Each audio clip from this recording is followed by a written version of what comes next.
All right. Good evening, everybody. Hopefully, everybody is doing well today.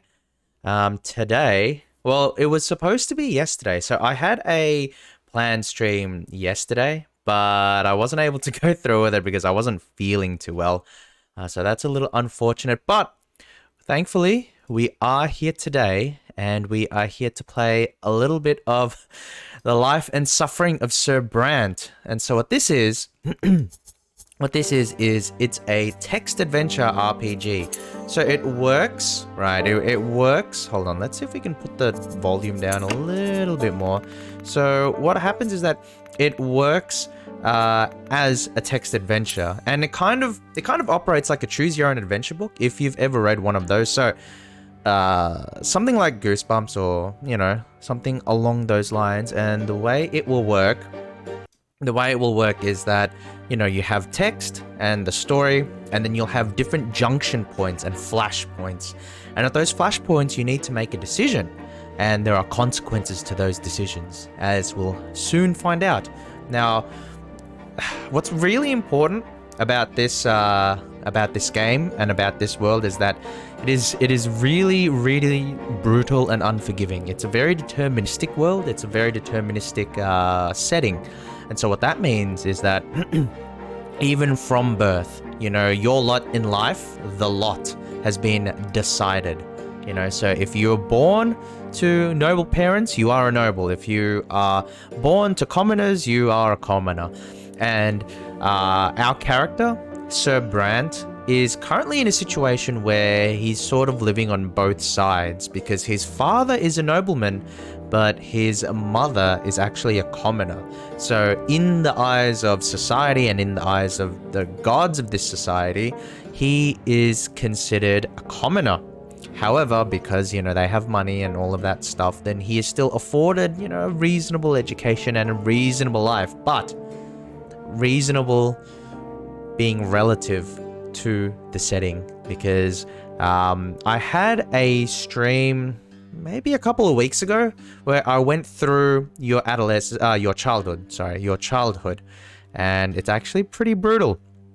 It's actually pretty brutal because your grandfather is this hardcore noble elitist, and he actually kills you. He actually kills poor Brant as a child for going against his will, because Brant is but common filth and your grandfather is a noble, and that's just how it is in this society. So we've gone through the childhood, and we'll be continuing now with our adolescence. So we can see here Tooru chapter 2, Adolescence. There we go. We are now 8 years old. Right. I should also explain that when I say that you've died, I'm being literal, because what happens is that in this setting you can actually live 3 times. Once you die, you have like a coming to God moment, basically, where you catch a glimpse of heaven or of the gods, and then you're reincarnated back into the cycle. And so what happens is that in this game you actually get 3 lives, but dying, I'm pretty sure, will have some kind of effect later on. So now we continue with our story. You've lived in this world for 8 years now. As you grow older, life grows more complex. The world of your childhood was limited to your house and family, but now that realm is expanding. It also includes your neighborhood, the nearby houses, the streets of the ancient city of Anizot. A question now looms over you, growing more pressing with each passing year. What will your place be in this vast outside world? Few people in the blessed Arcanian Empire trouble themselves with this question.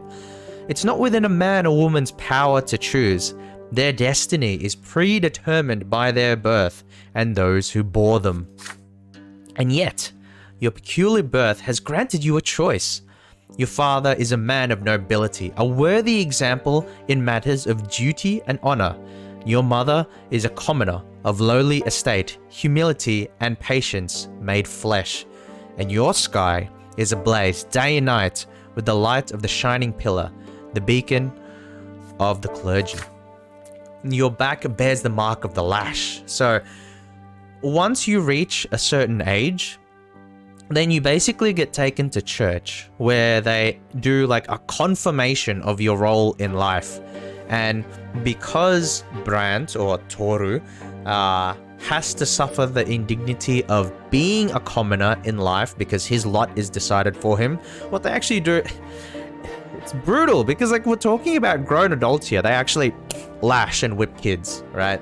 It's like crying 5-year-olds and that, you know, mercy. No, not in this life, you know? So it's pretty rough. It's pretty rough, guys. So our back already bears the mark of the lash, which indicates that we are a low-born common filth. We are just but plebs.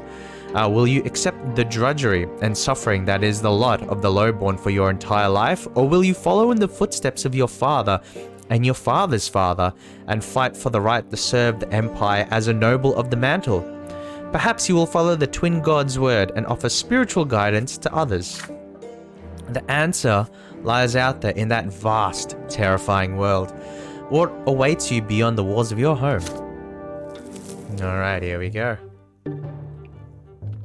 So, it's nice that they sort of have like the major flashpoints that you have here. Oh my goodness, okay.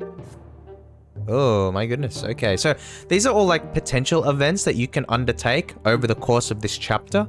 And thankfully the game is like, you know, it has like the flashpoints there. So I imagine that if you undertake all of these ones, then, you know, like they're related to achievements potentially, stuff like that. Anyway, let's go ahead. Events in the personal life of the hero. So this is like what happens to the family. These are major flashpoints, and these are major flashpoints for you. Okay, so here we go. Your personal qualities at this age, they determine what choices you may take. Oh, okay, so we have a different set of character skills here. Before we had, you know, like determination, willpower, and that sort of thing. But here it seems to be a different set of skills. That's pretty cool. That's actually pretty cool. Okay, so here we go. And yeah, so just as an explanation, choosing certain outcomes enables you to so it resets the previous specs. How are you going, by the way, JP? Hopefully you're doing well today.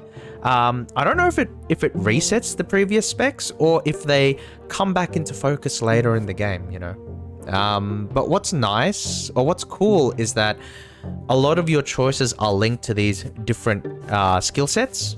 So you'll have moments where the game asks you to make a decision, and that helps you build your character, right? Because they're related to these particular skills. And so what happens, right, is that once you get to the major flashpoints where you need to make a big decision which branches the story, then the game gives you a skill check. And so you're not able to undertake certain actions unless you have a certain amount of skill in it, right? Points in the skill. And so that kind of reinforces the role playing because you develop a character and then the game puts you into a position where you have to commit to that character in order to continue the task, in order to continue the story. Very cool concept. Very cool concept. I like it. I personally like it.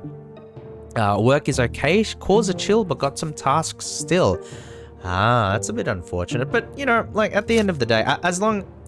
Okay, so this is me speaking personally, you know? Me speaking personally because I like staying in my shell, but I don't mind having a lot of work to do as long as I don't get interrupted while doing it, you know?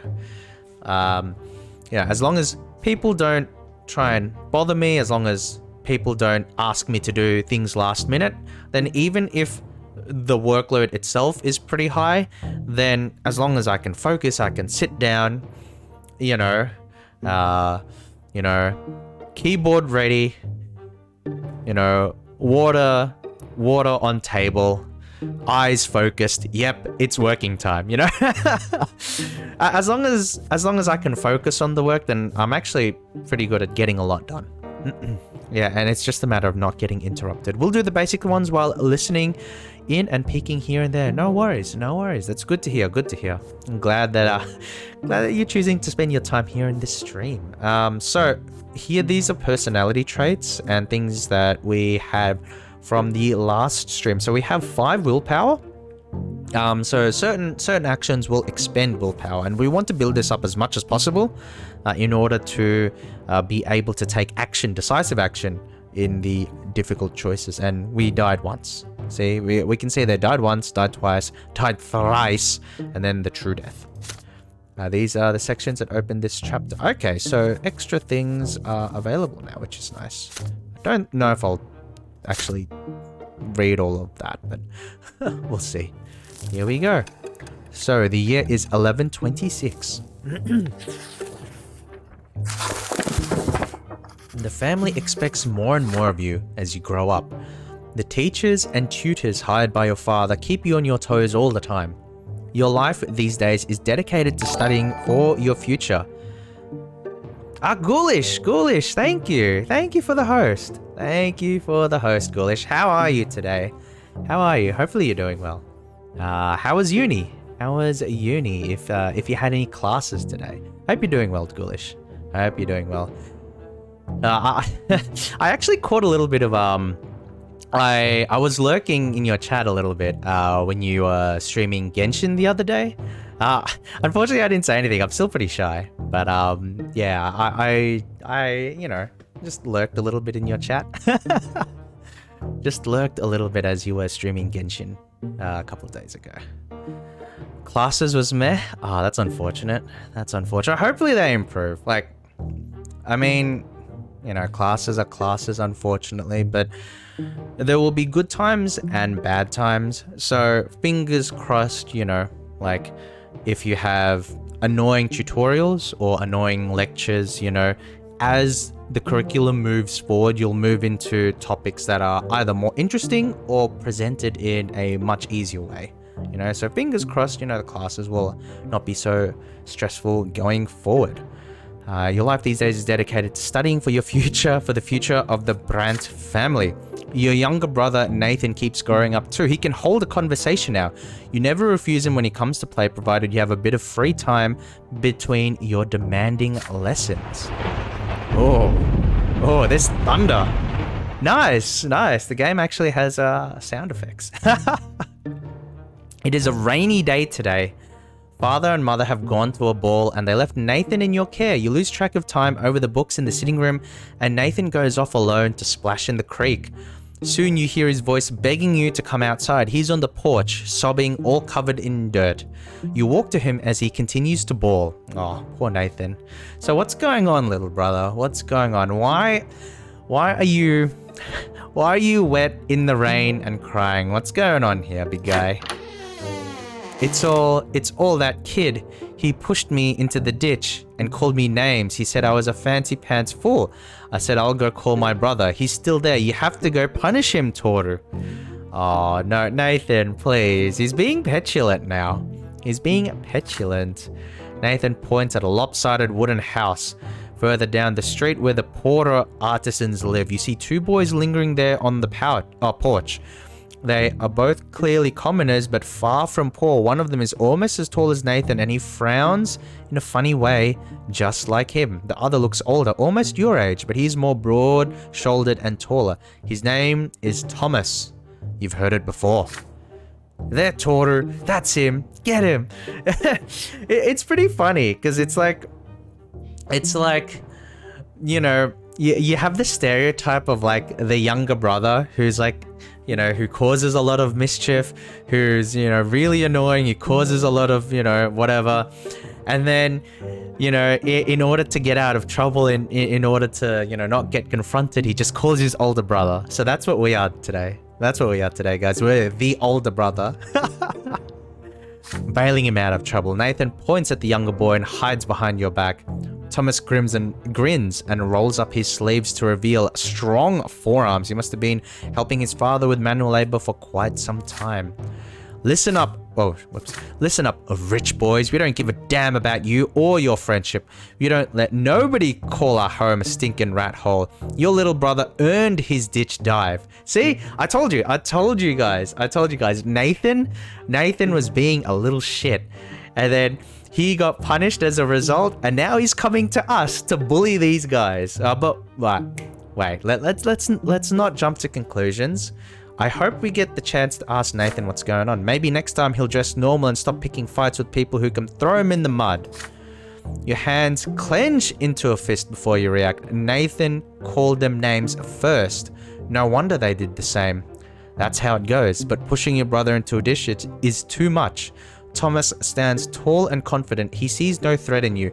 You are ready. You're about to get ready for a fight when you feel a tug on your sleeve. You turn your head to see Nathan, the one who started this whole mess. Alright, let's see.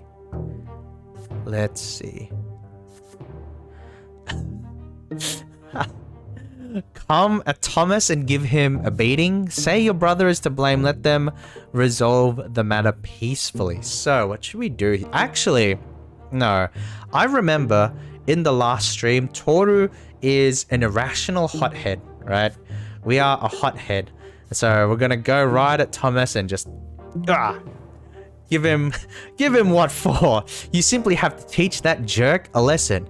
So, you know, like calling Nathan a name, that's fine, but you do not put your hands on my little brother. So we're gonna go and we're gonna beat this kid up, guys.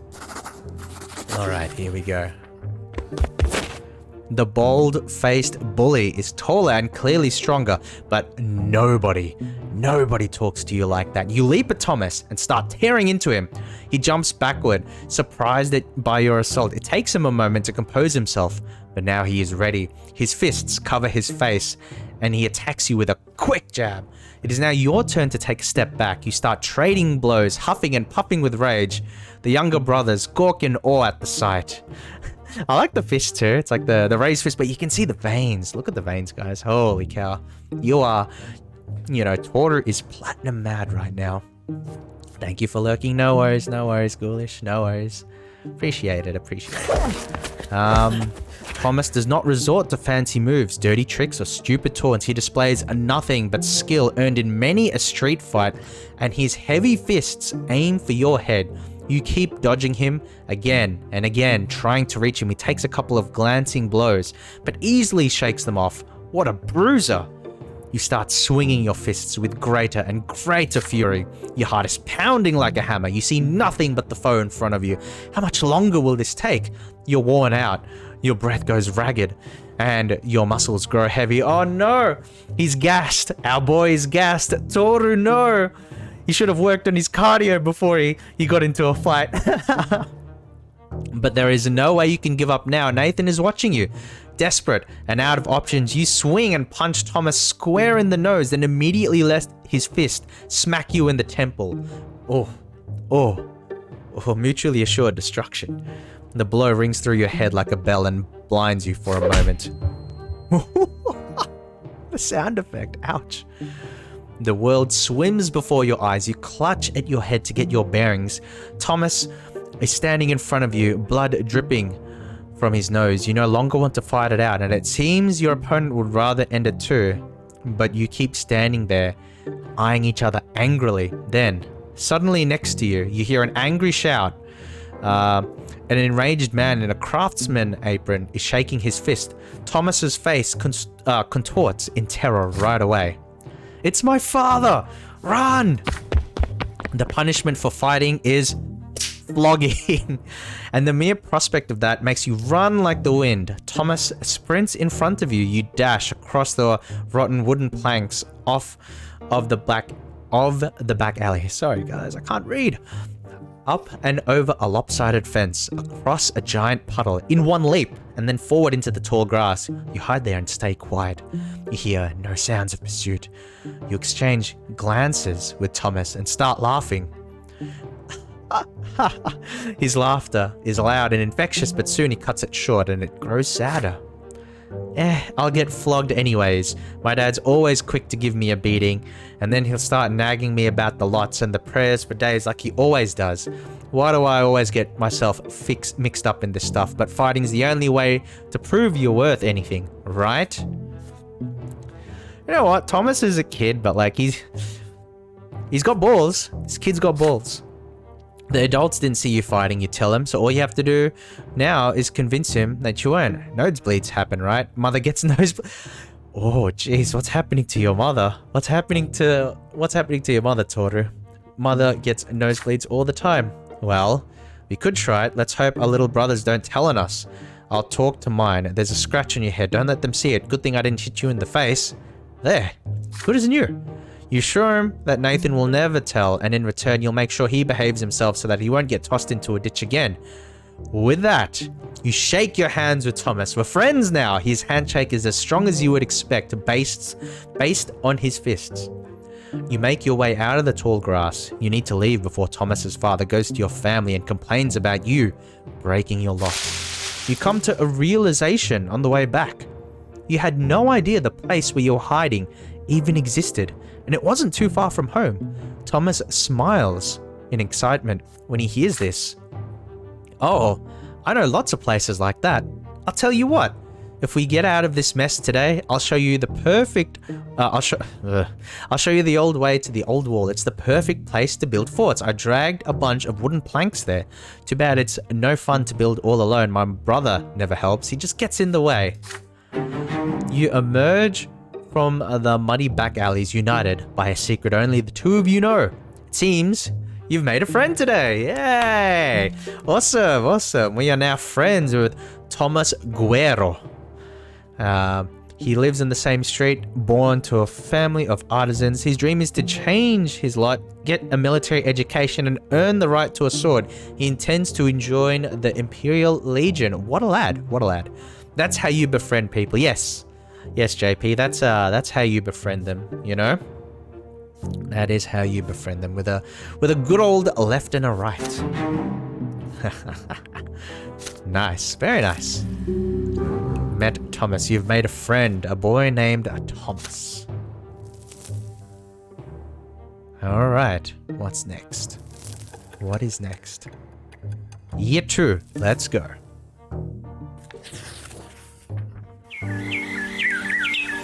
It is blistering hot today, even for the sun-parched land of Magra. As soon as you are done with your studies, you dash outdoors and out of the stuffy room.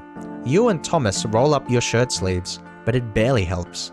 You would gladly go shirtless had you only been in the company of other boys. Wait a second. Okay, I know what Tooru means by that, but come on. But there are 3 girls in the yard today. They're doing the laundry in a big wash tub, whispering and giggling. If you could, you would gladly keep watching one of them at work. Oh wow, this guy's he's hot-blooded. Tooru is full of red hot blood. She has the big eyes of deep blue, her dark hair is braided, and her plain grey dress is mended and patched all over. Her name is Sophia. She throws her head back a little when she laughs. The rays of the sun are reflected in her eyes. Oh, it's Tooru's sunshine. It's his first love, guys. It's his first love. You, Thomas, and the other boys keep telling silly stories. Anything to make her laugh. Oh my goodness. Oh my goodness. Pop off, Queen. Queen. You sure love telling tall tales, Tooru. Hey, that alliteration. Telling tall tales, Tooru. Oh, I remember this one time. But then, Sophia hears a voice calling her home. She nods to you and runs across the street, smiling. Her light steps carry her forward, but her eyes are looking elsewhere. But then, a stone on the road catches her foot. She stumbles and falls flat into the dust. Ah, ouch. Ouch. Wait a second. The street starts shaking from the thundering of hooves. Riders appear on the road. Oh, from around the corner. They bear a coat of arms you recognize right away. A sable serpent blade upon a field of vert. It symbolizes the Milandius dynasty, the family of your province's archduke. The horse dashes forward. A lost wooden toy on the road cracks under their hooves. They will not slow down. They are nobles, and the rest must make way for them. Oh no. No, Sophia, queen! Sophia is in their way, just now starting to get back on her feet. Her mother is crying for her desperately from behind the fence door. You freeze in terror. The riders surely see the girl. Are they going to stop? Are they going to trample her? In only a few moments, the beautiful girl will be toppled, trampled, and crushed. What? Oh my god. Oh my god. We're gonna do it. We're gonna do it, guys. We're gonna do it. Okay? Look. I know we just met Sophia. But, you know, I'm a VTuber, and being a VTuber, I'm a VTuber watcher. So being a VTuber watcher, I am no stranger to self-destructive simpery. So what we're gonna do is we're gonna shield Sophia from the horses, right? We're gonna send her a big fat akasupa, even if we will get trampled as a result. So we're gonna do it. Why? Because we have to save her, guys. I can save her. So that's what we'll do.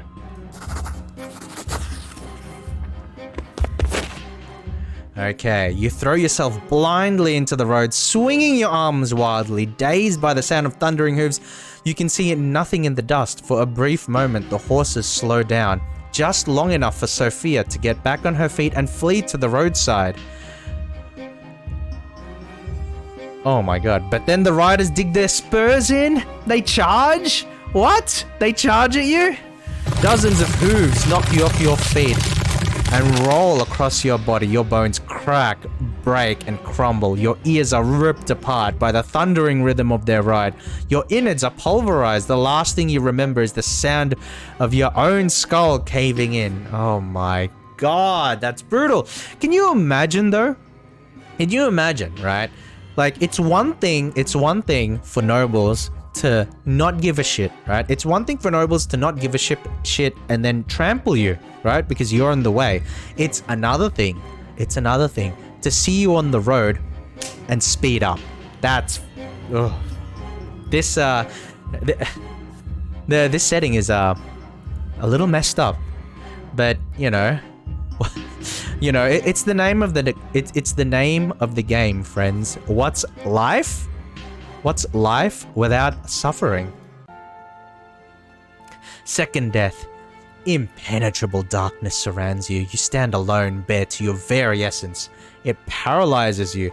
You have an urge to cover yourself, to hide. No one should see you so vulnerable. But you cannot conceal the truth in this place.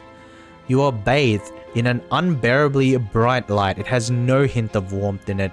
It is blinding. It leaves no shadow in the entire world.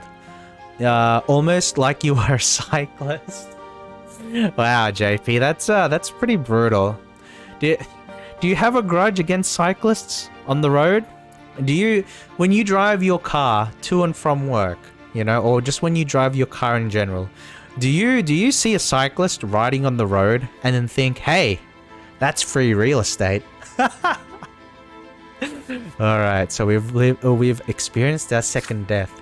It is the light of the shining pillar itself.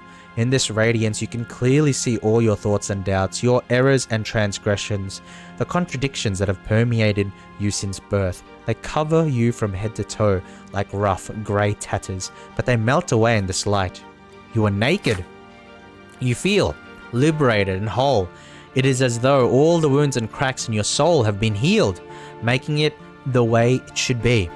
It is as though the scales have fallen from your eyes. You see the true shape of things now. These are the laws by which the world abides, the grand design that moves life itself. You tread a path that is barely visible in the blinding light, giving shape to everything. In this light, You see the infinite complexity of the world, from the tiniest leaf to the enormity of the empire. And this world maintains its balance by virtue of the law that was embedded in it during the act of creation. Ahead of you, two figures are waiting on the path. They are gigantic, many times taller than a man. The elder holds a lash, the younger, a sword. The younger gazes at you sternly, coldly. You kneel obediently before him and lower your head.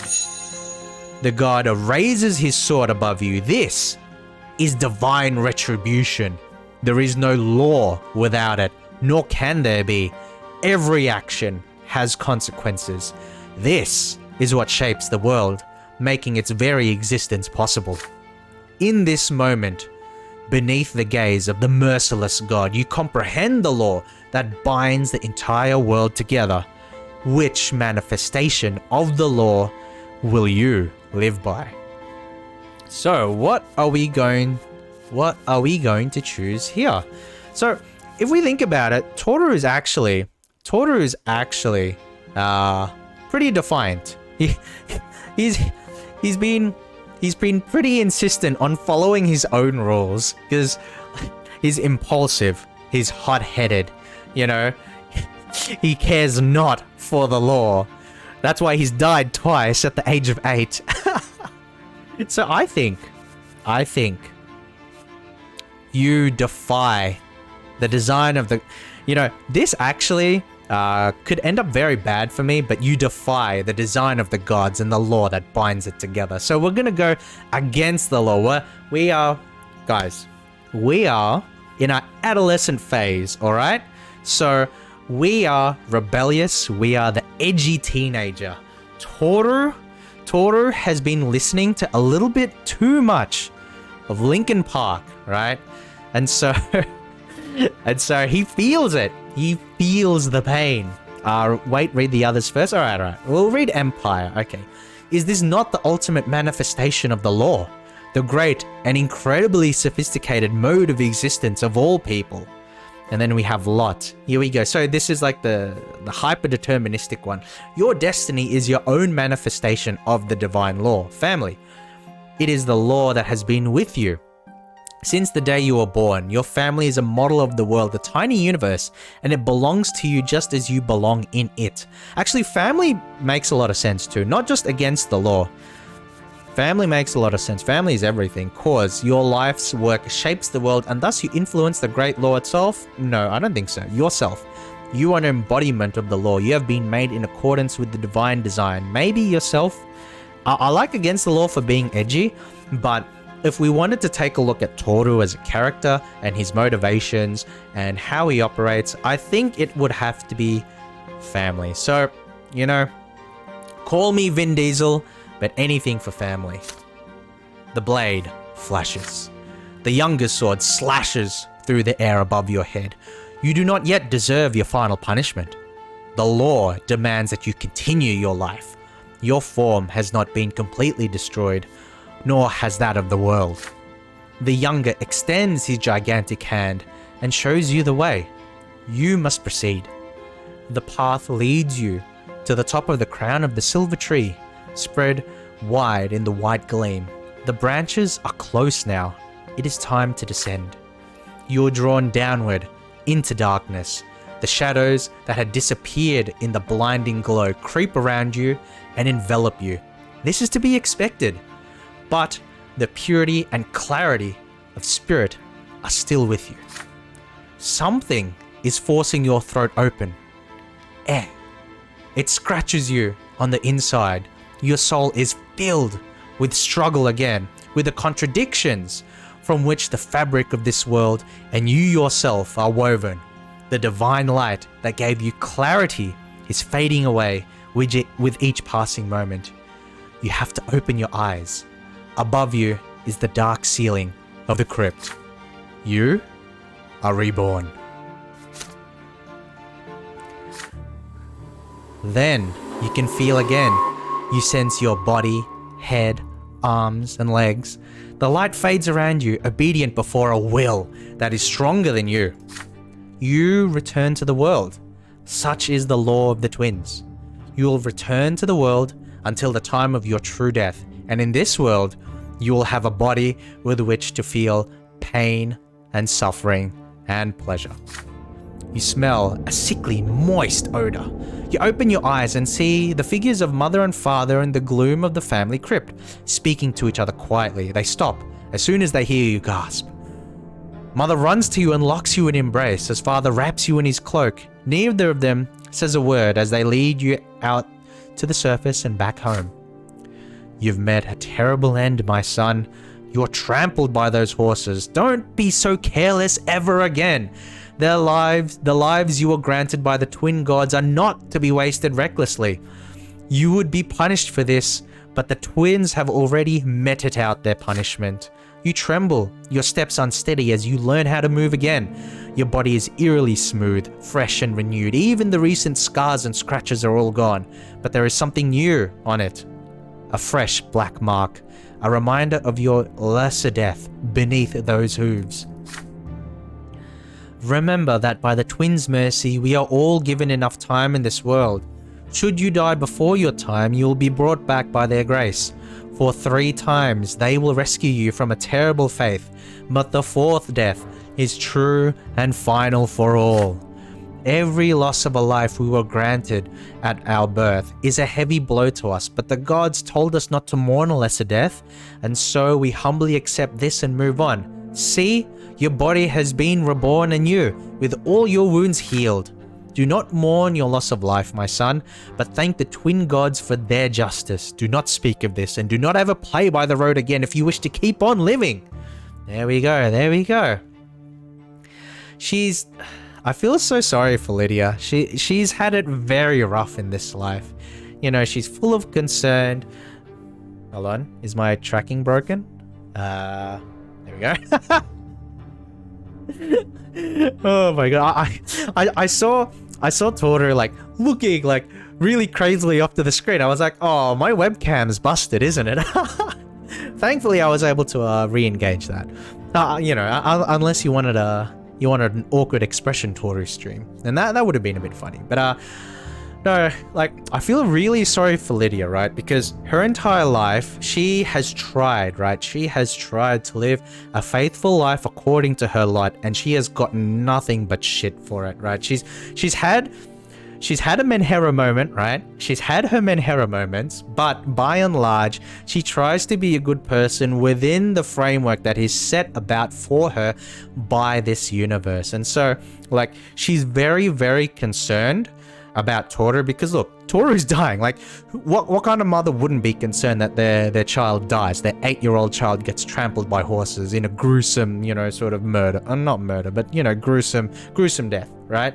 So she's obviously very, very concerned, but she has to reconcile that with the beliefs that, you know, form her entire framework of, you know, of living. Because if you try and break this framework that is set upon her in terms of like the lot and the twin gods, then her entire world crumbles, because she's lived her entire life according to, you know, this sort of structure. And so she has to reconcile her own feelings as a mother with trying to reconcile it in framing it as part of the greater good. And so that's what we see here. We see her concern here in the bottom half. Do not speak of this, and do not ever play by the road again if you wish to keep on living. So, you know, it's like, please, please, please, do not keep playing on the road if you want to live. Please, don't break my heart even more. But then, do not mourn the loss of life. That's definitely the religion talking. So she has to reconcile, and it's difficult, right? It's very, very difficult, because she essentially has to reconcile living a life where she knows that she is treated as less of a person than other people. And that's rough, and that's rough to deal with. That is very rough to deal with. Somewhat topical these days, but that's very rough. You cautiously go back outside the next day. Children from the neighborhood surround you. They all saw you get trampled. Now that they ask you the same question, what was it like to die? Thomas rescues you from their pestering. He pushes the motley crew aside, hugs you, and pats you on the back. You know what? I really like Thomas. I hope that the game doesn't push us into conflict with him later on, because Thomas, you know, Thomas, more like Bromus, because he is a bro. Look at you, buddy. You gave an entire life to keep a girl. He's gonna call you a simp, isn't he? Then you see Sophia. She's standing nearby, shyly working up the courage to walk over to you. Soon she finally approaches you and begins speaking rapidly. Tooru, why did you throw yourself in front of those horses? My life isn't worth any more than yours, so why did you think that? You weren't supposed to die there. It was those riders' fault. They deserve to die, not you. Sophia, you can't say that. You can't say that, Sophia. Her voice rises to a shriek. She suddenly stops and runs back home. You stay where you are. Tooru is so infatuated. She's like shrieking at him. She's having a moment, right? She's having a moment saying, oh my god, why did you do that? You did that. She's like yelling and screaming. And then all Tooru can do is just stand there and then stare at her, you know? Stare at her as she runs away, you know? Because it's like, I hate to see you go, but I love to see you leave, you know? There you go. There we go. But we raised up all our stats, which is nice. Unfortunately, we destroyed the last of our willpower, which means that like we can still use willpower for a future event, but ideally we would try and build this back up. We would try and build it back up. Oh, achievement unlocked. Okay, cool. You saved a local girl named Sophia from a lesser death. Very nice. Kamehiro moment, yes. Yeah, I think so, JP. A little bit. A little bit.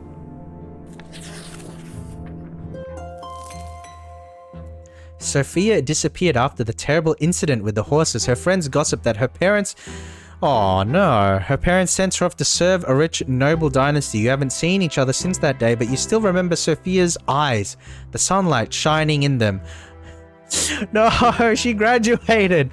But no matter what happens, life goes on. You are 10 years old now. Your studies continue and you are learning more about the land you live in. Anazot is an ancient city in an imperial province by the name of Magra. All soil in Magra was turned to ash aeons ago, scorched by magic during the rebellion of Duke Char Milanides. Wait. Well, then why are they still the Archduke? Why is this family still the Archduke if they had a rebellion? The magical arts are all but gone now, but the scorched earth has remained barren and infertile ever since. Since then, the entire province has lain barren, tormented by cold and scorching winds in equal measure, with few precious plants taking root on their own. All fertile land in Magra is bought elsewhere, and brought here by an endless caravan of carts and carriages. To pay for food and soil, the cities of Magra became skilled in many trades, primarily mining and digging for metals and stone. Okay, so it's a Minecraft server, guys. No, but how does a society like this exist? How does a province like this exist if there is, like, okay, all right, okay, we live in a society now where not every region needs to have a strong agricultural base in order to sustain it. But we're still talking about a setting here that is largely like medieval in terms of its technology. They must import food. Yes, they must import food. But you would think that if this is not like a coastal region, you know, if this is a barren region, if it's not a coastal region, so you don't have easy access to clean water and all of that stuff, you'd think the population in this place would be pretty small, or it would be, you know, it wouldn't be that urbanized. You would think it might be like, you know, lots of desert tribes and that sort of thing. It's like in Total War where you have provinces which make food and got to import. Maybe. But I just feel that, like, well, I guess, okay. So I guess there is still resources, natural resources such as mining. So if you mine for metals, you mine for ore, I guess that's how this province can sustain itself. But my thinking is that if it's like a barren desert region and it's not close to the coast, then even if you import food, how do you justify and sustain an ecosystem and a society there? Because, like, if you're reliant on the import of food, water is there too. They just can't grow soil. It's not a desert. still, like, if you can't grow anything, then I'd call it a desert. No, I get it there. I understand, but I still think it's... I shouldn't question too much. I shouldn't question too much. I should understand my lot. My lot in this life is to stream this game, not to question the world. Last fall, there was an explosion just outside the city, followed by clouds and thick smoke. The first such incident frightened the citizens, but then explosions and smoke became an everyday occurrence. Soon, everyone got used to it. Oh, okay. Father explains that the miners are using a new invention called gunpowder. It makes it easy for them to reach the precious stones and metals buried deep within the earth. Okay, so this is like a mining colony, and then they're like using explosives to, mine more. Then, one day, a thunderous explosion rocks the city and black, billowing smoke covers the houses. People are stuck in their homes, all windows tightly shut. The air is impossible to breathe. Nathan coughs all the time.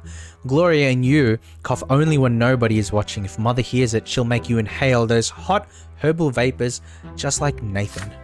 It takes 2 days for the black smoke to disperse. People pour out onto the streets to meet their friends. Thomas is eager to share everything he knows about this incident with you. I like Thomas so much. I hope nothing happens to him. I hope he doesn't change. They took lots of... Oh, Jesus. They took lots of burnt up people to the city temple. Mom told me she was helping the healers. There are many rumors. Some claim it was the work of a beast, stirred from its slumber, while others say it's the surviving witches that continue to threaten the order and the empire with their accursed powers. But as for you, you patiently wait for Father to come home, and then you'll ask him about it. Father spends day and night working at the prefecture while Mother spends her time in prayer.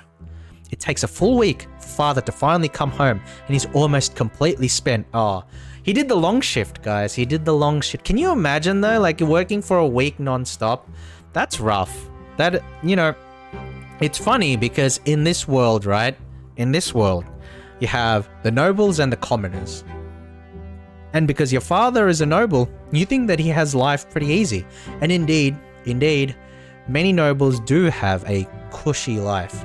But your father is a good guy and he works very hard. And at the end of the day, it just goes to show that, regardless of how it may look superficially, it doesn't necessarily mean you have things easy. Can't judge a book by its cover. Father raises his head, his face a bleak, weary mask, and he starts muttering his proclamation. It's almost as if he doesn't see you. It's the mine outside the city. They were trying to get to a vein of ore. There was an explosion. The mine caved in, and the black smoke started flowing. Many workers died there. It was all because Count El Velasco, who owns the mines, wanted them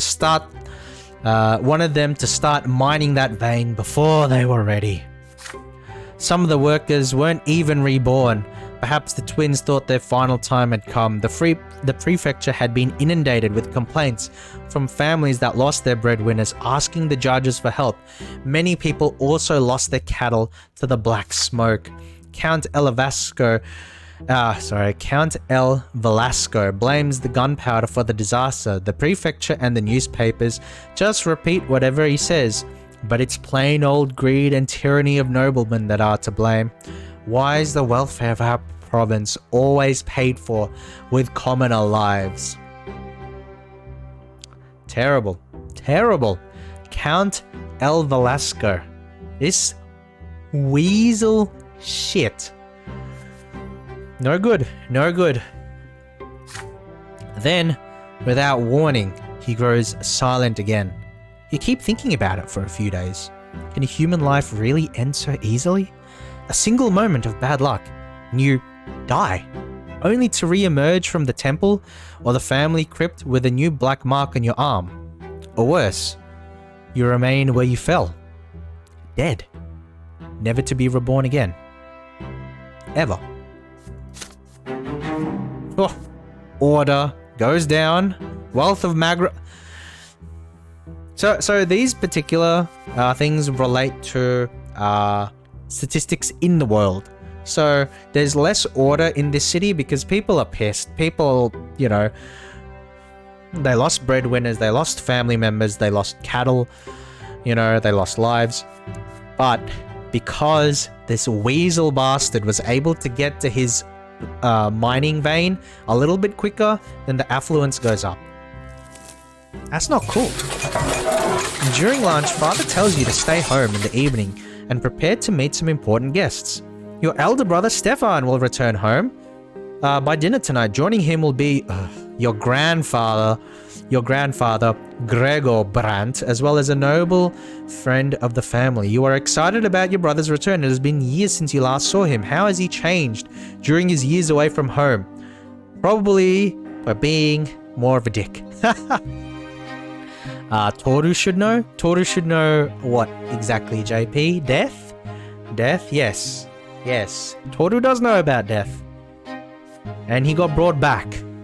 And he asks himself every single day, why are we still here? Just to suffer? Sorry, that's a bit dark. You and your father await the guests anxiously. The doorbell rings. 3 people are standing outside. Grandfather is the first to come in, naturally. He has not changed a bit since his last visit, still eyeing the house with contempt, looking for any reason to demean it.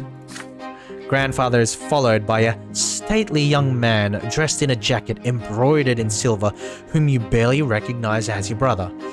Stefan casts a glance at your threadbare clothes, your dirty fingernails, and smirks. The last to enter the house is a personable gentleman with a worn-out, wrinkled face. You've heard a lot about this man from father and grandfather. He is Baron Augustine Elborn, Stefan's uncle, a family friend, and the province's prefect, which means that he's the head judge and thus father's superior. Sir Elborn smiles lightly and offers you his hand, so he seems like a decent guy. And this must be your younger son, Tooru, yes? You have your father's eyes, young man. Father bows slightly to grandfather and Sir Elborn, but there comes a moment of quiet when Stefan's turn comes. Father reaches out to him awkwardly, expecting an embrace. There is a question in Stefan's eyes as he looks at grandfather. The old man shakes his head, almost... I can't even pronounce this word, I don't know why. Imperceptibly. There we go. We noblemen ought not put our emotions on public display, father. Not even after a lengthy separation. There's no embrace. Instead, Stefan nods to father curtly. He responds in kind, his face devoid of emotion. He's lost him, guys. He's lost him. Robert Brandt tries his best. He's a good father, but he tries his best. But Stefan, unfortunately, is a little shit, so we can't do much about that. After the greeting, you proceed to the sitting room. Elborn is the first to enter. He kisses mother's hand and Gloria's too, and tussles Nathan's hair after he sees him hiding by the table. Grandfather acknowledges them with a glum nod. Greetings, Lydia Brandt. I remember you were kind to me when I was but a child. And you must be Nathan. You could barely walk when I saw you last. Your elder brother ignores Gloria completely, not even a greeting. This guy. You proceed to the dining room in a dignified manner and take your seats. The dishes smell delicious, but they merely punctuate the overwhelming tension at the table. Elborn is the only one with a friendly smile on his face. The dinner? Splendid, Lydia. You choose the dishes yourself? You truly have a refined palate. It warms my heart to know that Stefan spent his early years with you. Womanly care always does a child good, no matter the estate. He's a nice guy. You know, this Elborn guy, he's not bad. If only all nobles were like him, you know. Your fork freezes in the air halfway to your mouth. You expect many things from a noble of the sword, but words of praise for a low-born woman are not one of them. You cast a glance at grandfather. He looks like he's about to choke on those words. Please do. Die your final death, you old bastard. It would do my grandson more good to stay at boarding school among his equals. Please, Gregor, parenting is no less important. Nothing can replace a mother's love. I cannot deny it. It saddens me greatly that my late sister could not be there to raise Stefan. But there was still a family for him and he was surrounded by love. How could that be bad? Elborn, this Augustine, he knows what's up. He knows. Because for children growing up, there is nothing more important than a stable and loving family. And besides, his father was by his side all the while. A father's example is always the best. After all, Robert earned the judge's rank the same way you did. Your grandson will surely follow in their footsteps, and who knows, perhaps even the younger men of the Brante family will contribute to the... Oh god, let's see. Whoa, you clumsy lowborn cretin. Everybody is startled by this sudden outburst. Grandfather's face turns red. He's glaring at a young lady servant holding a pitcher over a glass. Stefan is sitting right next to her, dabbing a napkin on a fresh stain on his jacket. She spilled some water on Stefan, and grandfather is pissed. Be gone this instant, be gone, wench. The lady servant runs away, leaving the pitcher on the small table by the door. After a quiet moment, Elborn smiles again. It appears the servants have left us, yet dinner is far from over. Worry not, uncle. There are enough commoners at this table to keep us served with food and drink. Are you kidding? He's gonna make his own family serve him as if they were servant? This little bastard. Stefan glares at Gloria. Across the table, she's sitting right next to you. She shrinks down and hunches over under his gaze. Father furrows his brows. Mother covers her mouth with trembling hands. Grandfather sneers. Stefan's gaze does not move. The silence lasts far too long. Then she starts to rise from her chair. If the Brante gentleman so wish it. You clench your fists under the table. How could he bring himself to humiliate his own family, his own mother and sister like this? It's all grandfather's doing. Stefan could not even bring himself to embrace father without his permission. And yet they are noblemen. They have the right to act this way. If there's any way this dinner can become even more unbearable, you do not want to see it. Alright, hold on. Let's see. Oh my god. Let's see. Oh, willpower's pretty good.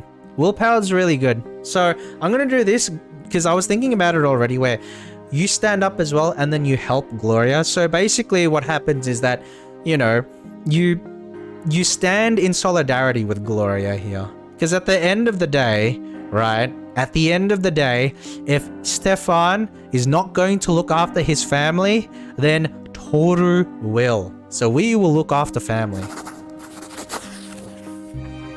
Plus you get the willpower, which is nice.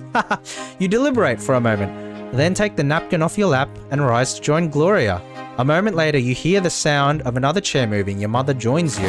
The three of you now refill glasses, serve food, and clear away dirty dishes. Sir Elborn tries to make small talk with father, but in vain, so he focuses his attention on grandfather and Stefan.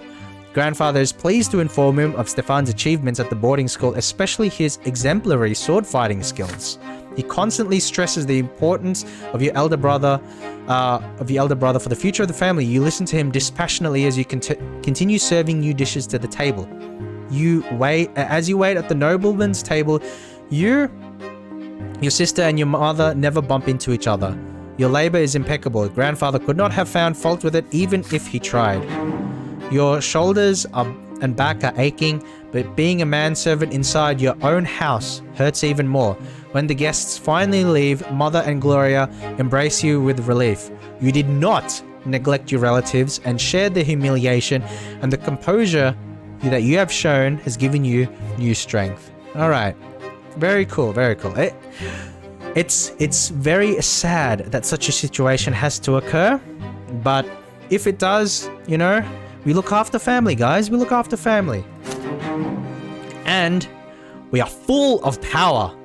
Power and motivation, right? This is willpower. So we go to the next year. Year 1129. Hot, dry wind sweeps through the city from the barren lands around it.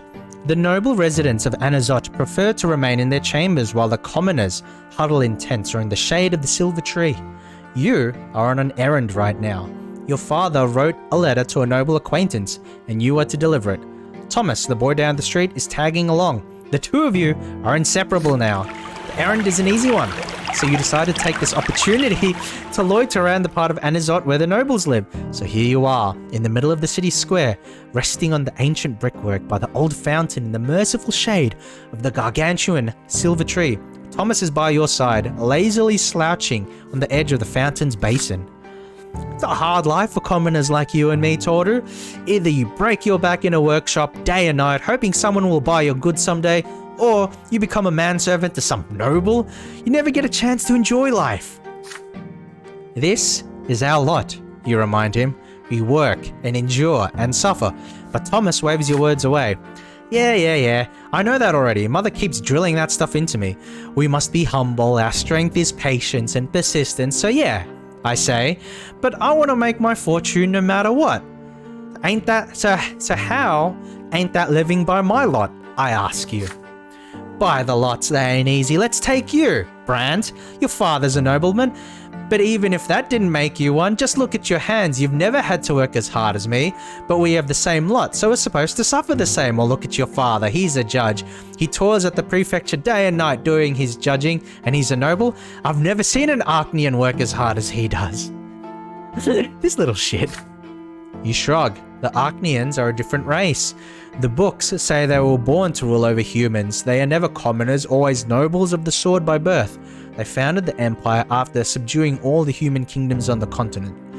Humans will never be their equals. Arknians are always better, smarter, stronger. Their skin is a noble shade of blue, if the books are to be believed, of course. You've never seen one yourself. Your idle chatter is suddenly interrupted by a rugged-looking guardsman dressed in black and green. He chases you away for the fountain. Come and rabble like you have no place here. You hear the clattering of hooves and wheels against the cobblestone and see flags bearing a coat of arms. Oh, jeez. A sable serpent on a field of vert. It's the same as the one that ran me over last time. It makes you squirm. It is the Archduke's coat of arms. The Milanides dynasty. The carriage door opens, revealing a young lady in a luxurious dress.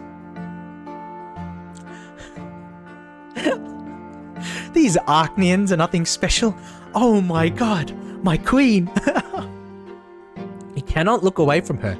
Those dainty shoulders, suggested, were not revealed by the cut of her dress, her black hair cascading over them, her stately, slim silhouette, her pouty lips and prim nose, and those eyes, dark like the sky, and the way she moves, fluidly, gracefully, and most incredible of all, her skin glows in azure blue. She is a masterpiece given life. She is an Arknian. Clear the way for me. The Milanides guardsmen work quickly to clear the way to the fountain for the Arknian lady. The searing sun dances on her skin in bizarre patterns. With one elegant motion, she reveals a handkerchief, then leans over the basin and wipes her head and neck with its cool water. Well, I'll be.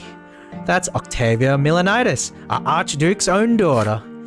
The Arknian turns away and proceeds gracefully to her carriage. You see something slip out of her hand and fall onto the cobblestones right next to you. Her handkerchief! It's right there, by your feet. Intricate craftsmanship, woven expensive fabric, delicately decorated with emerald filigree. Damn, that's expensive. Your heart skips a beat. Will you dare draw the beautiful Arknian's attention in order to return her lost possession? Or would you rather not attempt to cross the chasm between you and her? Oh my god. Oh my god.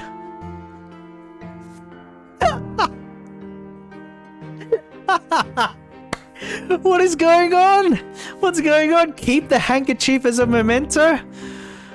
Oh, stash the trophy? What?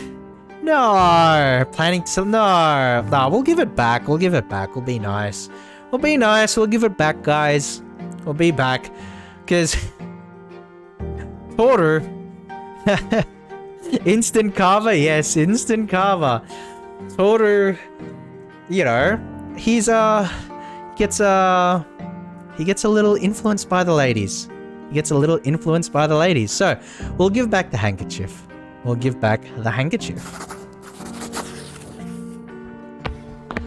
It takes a moment to overcome your fear.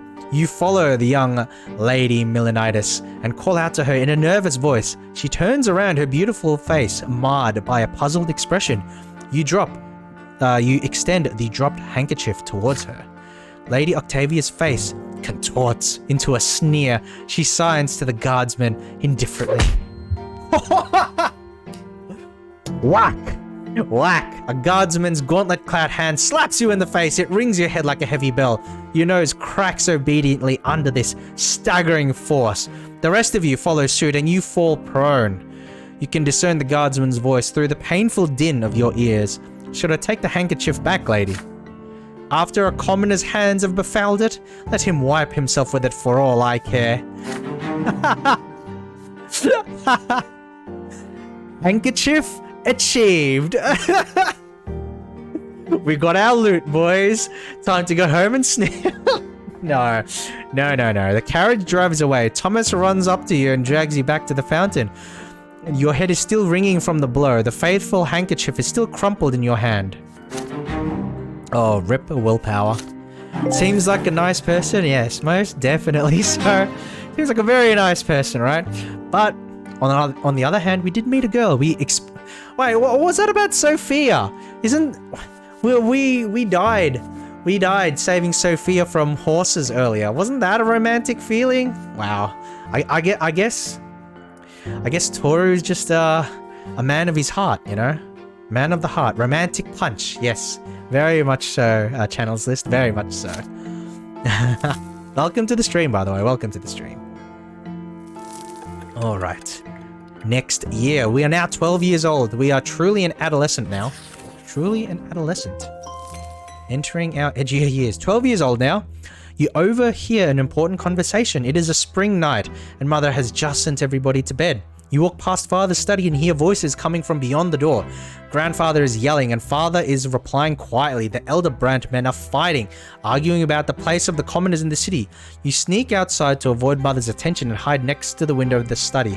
Perhaps they'll mention... Oh no. You don't want to hear this, Tooru. You don't want to hear this. That low-life idiot had the gall to pay me a visit and beg for some service. He had the insolence to ask me outright. He thought I was going to support his claim for the chairman's seat in the lesser quorum. How dare he? Father, please listen. Mayor Egmont may be lowborn, but he carries a lot of clout in Magra. He owns 5 iron mines. A friend like him could be quite useful, should he become the chairman of the lesser quorum. I don't give a damn who this Egmont is, Robert. What he is, however, is lowborn. His lot is humility and obedience. The likes of him can never rule anything. They're nothing but a flock of sheep that need a firm, noble hand to guide them. I wasted so many years trying to quash that quorum decree, but that accursed Cornelius Tempest did everything in his power to make the Emperor sign that pathetic screed.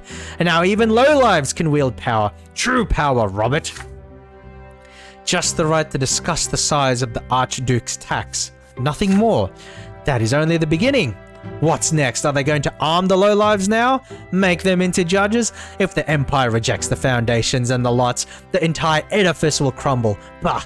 Who am I telling this to? It is already crumbling, and you, my son and heir, are a harbinger of its destruction.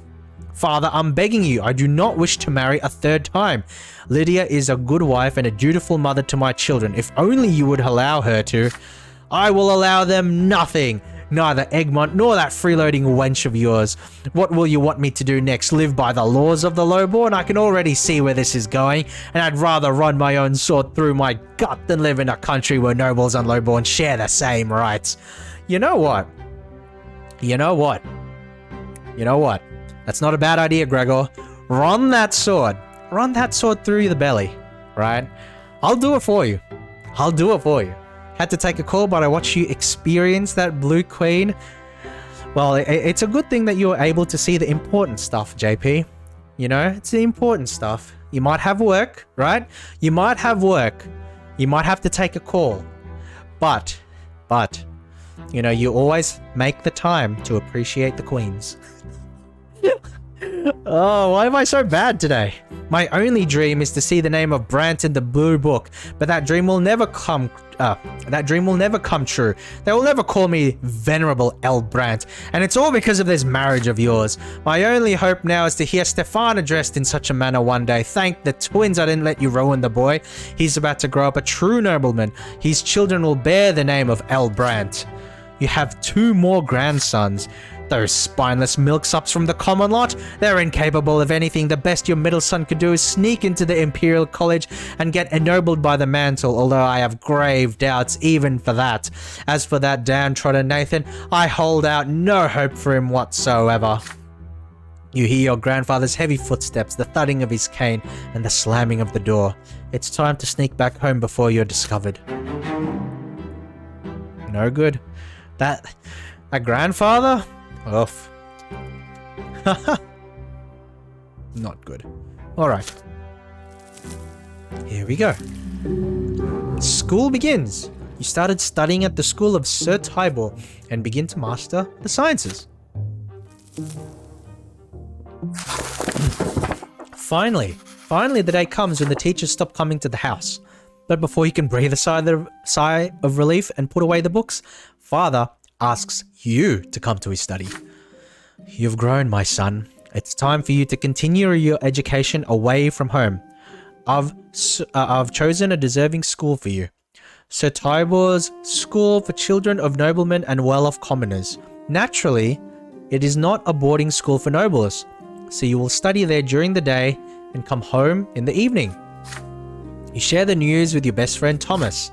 Sir Tybor's school, yeah, I gotta ask my parents to send me there as soon as they get the coin together. Father says his workshop has toiled day and nights for years to save up for my education. Jeez.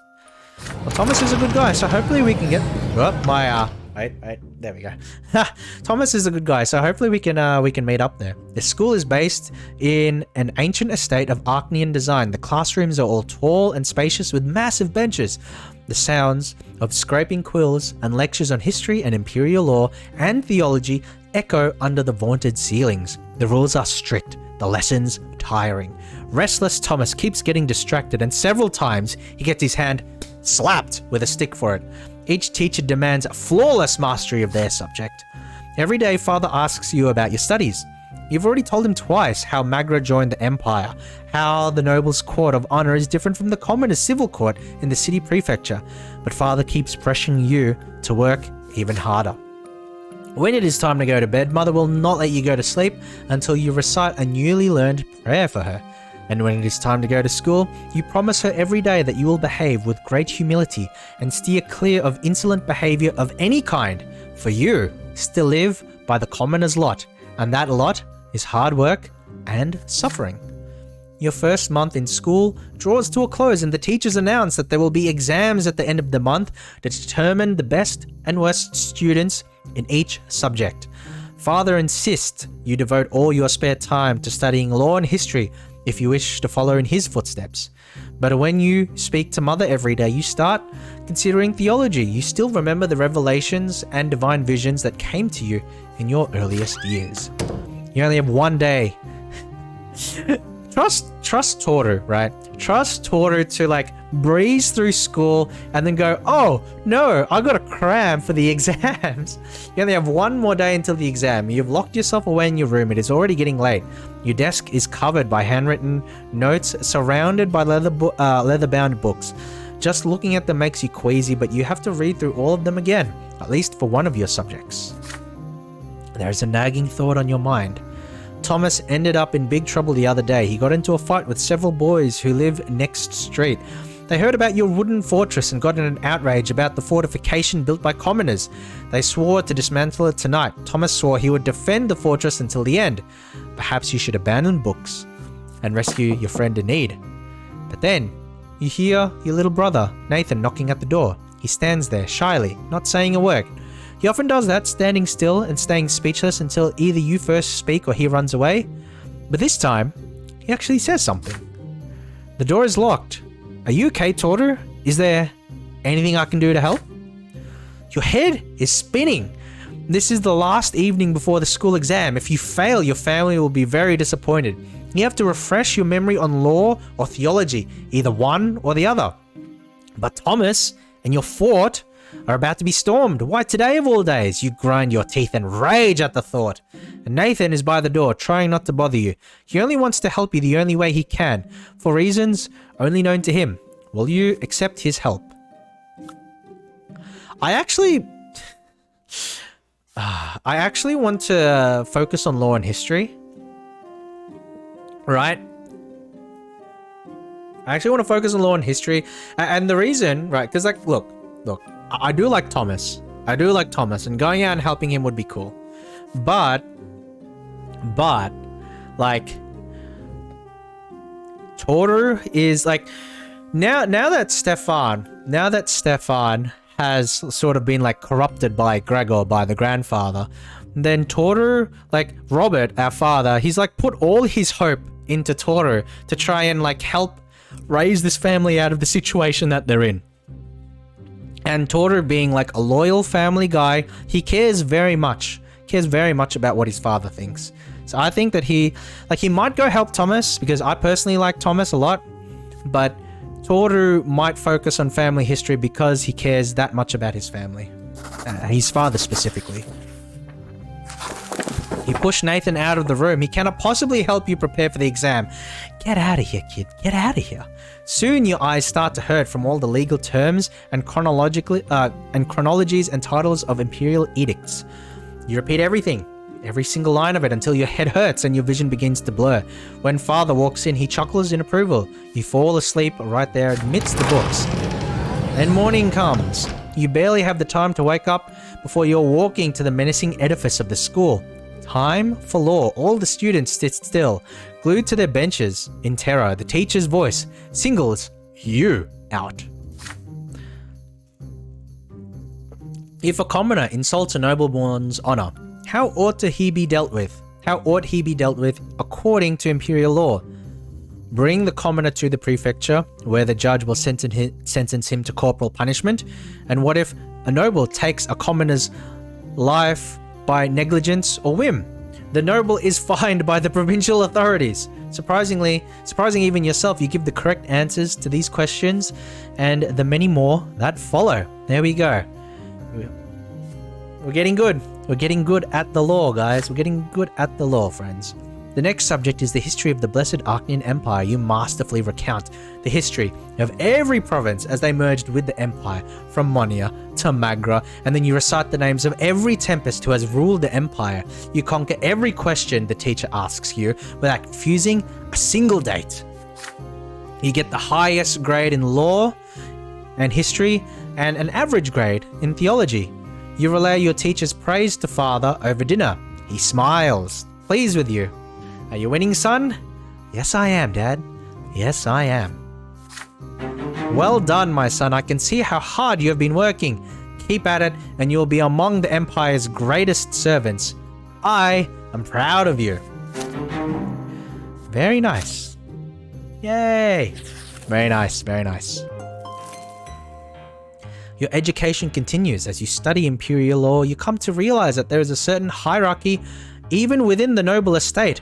It seems your father's status is not quite equal to that of the more eminent human and Archnean gentry. And that makes sense, right? That makes sense because, like, your father was ennobled by the mantle, and that means that he was not born as a nobleman, but he earned his noble title. And so when it comes to nobility and wealth and status and all of that, obviously it takes time for your name and your title to build prestige, usually over the course of generations. So there is more prestige and rank given to older families, that have been nobles for more and more generations. And part of the reason is because, like, the original nobles, right? The original nobles in any country or territory would be the king, the ruler, and then their close confidants, right? The close confidants, the people surrounding them, like their generals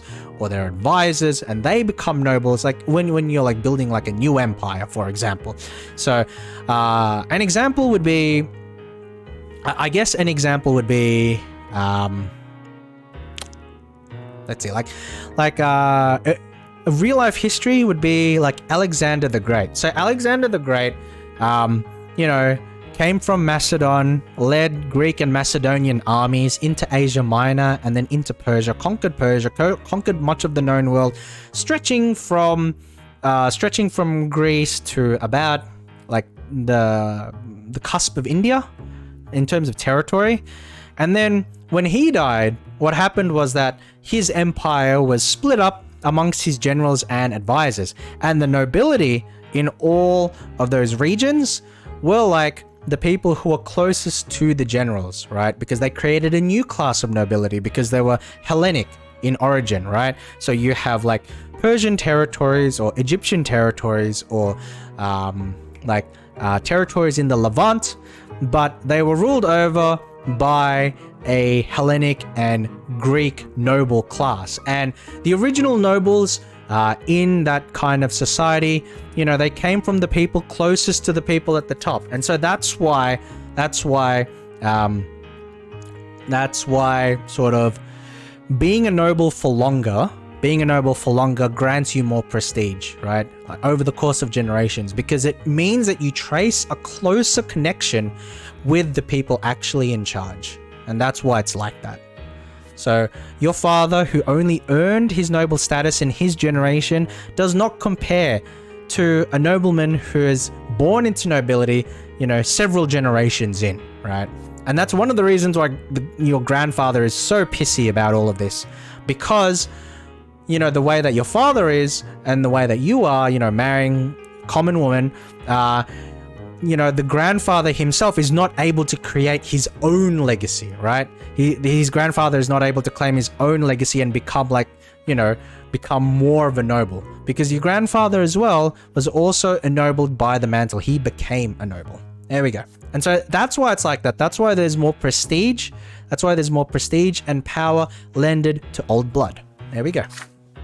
5 head break fire. Yeah. I find it interesting. That's all. I find it interesting. You return home with this new information at your disposal. Father asks, yeah. Thank you. Hopefully you enjoyed that random tangent into nobility. Father asks you about school after dinner, as he always does. And what is the difference between nobles of the mantle and those of the sword, Tooru? You already have an answer. The latter status is hereditary, meaning that it is passed down from father to son. After the Archnians, nobles of the sword are the most eminent humans in the empire. They own land and estates, they fill offices of the highest ranks, and the names of their bloodlines are preserved within the Great Book. Nobility of the sword can only be granted by the overseer of the province or the emperor himself. And how are such eminent people addressed? With the honorific L before their last name, you respond. Sir Augustine L. Bourne, for example. Father pats you on the shoulder, clearly pleased. And what about the Archnians and their status? What have you learned about them? The Archnians stand above all human gentry. They are born to rule over humans regardless of their titles. No L is required when addressing them. They need no honorifics, for the names of their ancient dynasties are known to all. Father nods somberly. Yes. We can never be their equals. Do whatever an Archnian tells you and never defy them ever. And what about grandfather and I? Where do we stand as nobles? That is easy.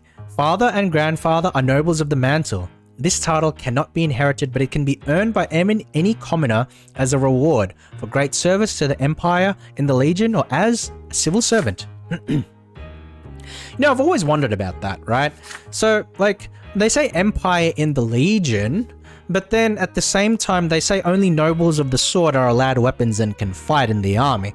So that makes me wonder, do they have a conscription system where if that's the case, then the nobility system here sort of mirrors the way that landed knights used to work in medieval Europe. And what you'd have is you'd have peasants and commoners that were conscripted into fights, conscripted into battles and armies, right? And then they were given basic equipment, like a fucking stick, spear, you know, basic clothing. Meanwhile, like, the knights had equipment, proper swords, they had people serving them, you know, horses. Well, not all knights. And all of that stuff. So I think it might be that kind of situation where you have like the landed nobility on like constituting the professional force, and then like conscripted commoners, you know, making up like an auxiliary force. And so I guess if you know, do something really, really notable on the battlefield, then you can be ennobled by the mantle. And then so like you are conferred the title of nobility. Father suddenly grows quiet and looks you in the eye intently. Yes, and someday you will earn a noble title too, son. All in due time. He's pinning all his hopes on you, right? Like, Tooru, I need you to fix our family. Sir Tybor's school teaches children of all stripes, nobles of the mantle, and lowborn parents can send their sons here. And every passing day, the children of noblemen invent new ways to snub and bully the commoners. Most of the time, the bully leading them is Diederik, son of the secretary for the imperial chancellery and a self-important slob. The sons of noblemen never pick on you, however. They know that your father has been ennobled by the mantle. So they know that your dad is a noble. So it's like, well, he's not cool, but we're not going to bully. However, Diederik and his retinue soon choose Thomas as their favorite victim. Time and time again, you ask your friend not to pay them any mind. But again and again, Thomas grows angry and snaps at their self-satisfied mockery. You know, if anybody's more of a hothead than Tooru, it's Thomas.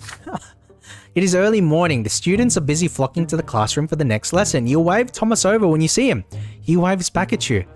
And then a bucket full of slop splashes on him. Needless to say, it is the word of Diederik and his entourage. You can hear his familiar creaky laughter. The tailor's son stinks. How dare he sit next to decent folk? Thomas clenches his fists. You're dead, Diederik.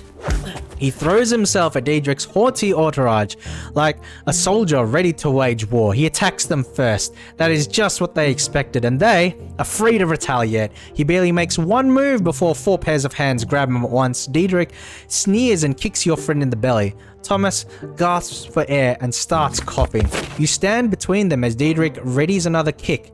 The nobleman's son cocks an eyebrow. Why do you mingle with commoners? He asks. Your father is a noble of the mantle. You ought to be friends with your own kind, your equals, not the dirt beneath your feet. Behind him, 4 boys hold Thomas down as he struggles furiously. The other students are watching you, frozen in fear. Diederik haughtily extends a hand to you. He clearly expects you to shake it.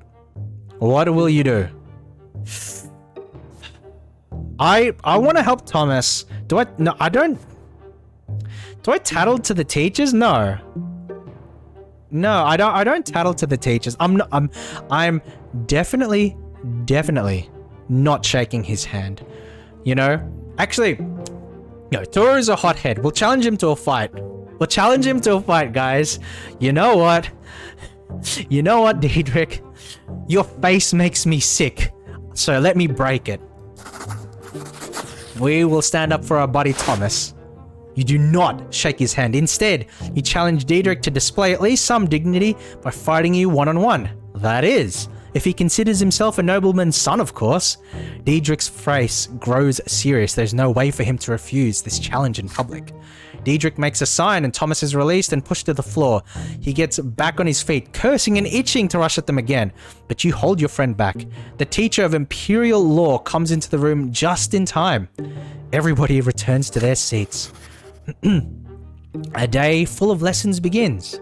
You keep daydreaming of Diederik's face and how you're going to put an end to that nasty smile of his. Oh, let's catch that bastard together and clean his clock. He hurt me, not you.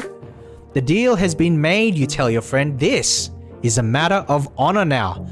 Thomas huffs angrily but agrees. Diederik is waiting for you in a narrow back street by the school, his retinue by his side. You walk forward and give him an opportunity to end this dispute once and for all. This is the nobleman's way. If you win this battle, Diederik and the other children of nobles will never pick on commoners' sons again. If he wins, you will never stand in their way and protect other students. You will fight him one-on-one.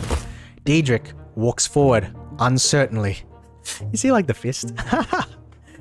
You both roll up your sleeves. You raise your fists in a fighting stance. Diedrich tries to copy your movements, but you hit him first. Diedrich does manage to land several glancing blows, but he is fighting a losing battle. He has never been in a real street battle before. Thomas nods in approval. You've learned a lot from him. It does not take long for Diedrich to stop fighting back. One more blow and he squeals and raises his hands. You have won. You turn to the other nobleman's sons with a victorious look in your face. No more teasing, and if anyone else so much as says one bad word about Thomas, they will pay. Diedrich, former retinue, disperses silently. Haha, we did it, guys. We beat up the bully. Hell yeah. Hell yeah, and we protected our friend too. We protected Thomas.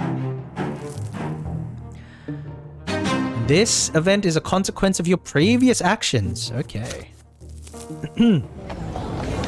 Another day of school is behind you. You're now wandering your district, taking time before going home. It is getting dark. Oh, let me get some water. Like, so I really enjoy reading like games like this on stream because, like, you know, I can put on like a bit of a voice and that sort of thing, but it destroys my throat. And the reason it destroys my throat is because normally I don't talk a whole lot, so I'm not used to using the vocal cords all that much. So I need a bit of water to, like, you know, refresh a little bit.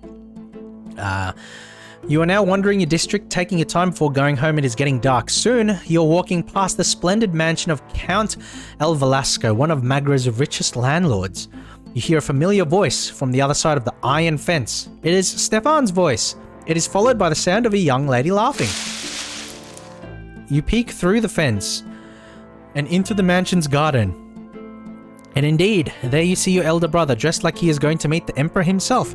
He is currently busy helping a pretty young lady out of the window. She locks him in an emotional embrace.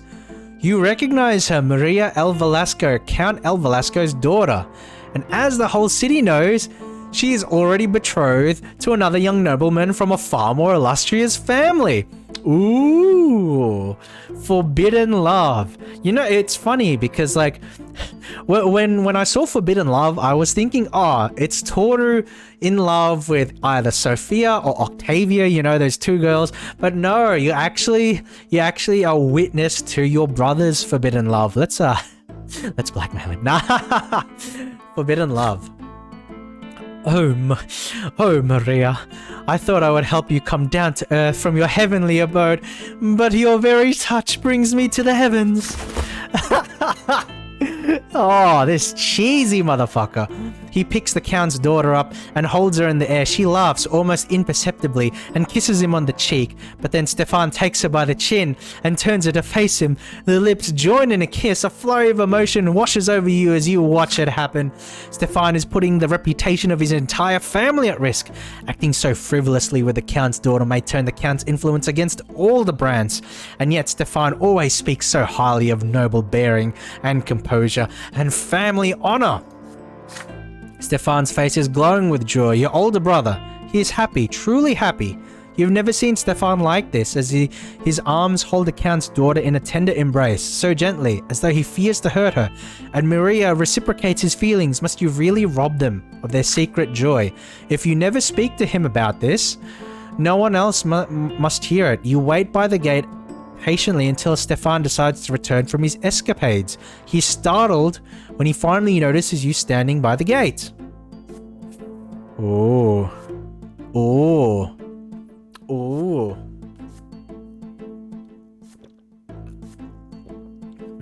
What do you think, guys? What do you think? Should we help Stefan with his forbidden love? Or, well, actually, no, should we? Because it's like, this is the guy that cares so little for us that he made us serve him at dinner as if we were servants in our own home, right? So, like, for him to be prattling on about family, and, like, Tooru's too young to understand what love truly means. Like, I want the best for what's family, but what's best for family is actually to tell Stefan to, you know, Stefan to just get stuffed. To get stuffed, so we'll do that. Right? Because, yeah, you fold your arms as you face your elder brother. He is confused to see you here. You speak to him openly. You know of his affair with Maria El Velasco, and Stefan should forget this young lady as soon as humanly possible. He freezes at this words. You keep talking. A noble cannot behave like this. Stefan is risking bringing shame on all the Brants, and worse yet, he's defying his own lot and his own words.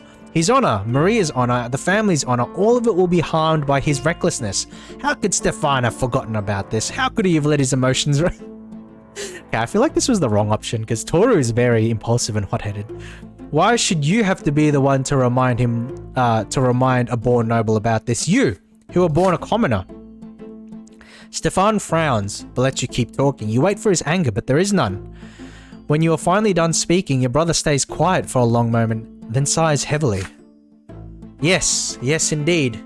You're right. I lost control of myself. Maria, I am a madman in her presence. I forget the world when I'm with her, and I forgot my duty to my lot and my family. I will part ways with Lady El Velasco and offer my apologies to her father, my brother. Thank you. You've reminded me of who I am. From that day on, Stefan stops going out at night. His attitude toward you has changed too. He now looks at you with respect, as if he finally has come to see you as an equal. Even in his anger, he is now quick to recall your brave decision and stop himself. Well, that's okay. That's nice. But he still treats Gloria like shit. So, you know, you're not off the hook yet, Stefan. You're not off the hook yet. Alright, an event has happened. There we go. Stefan's disgrace. Okay, next year. We are now 13. 13.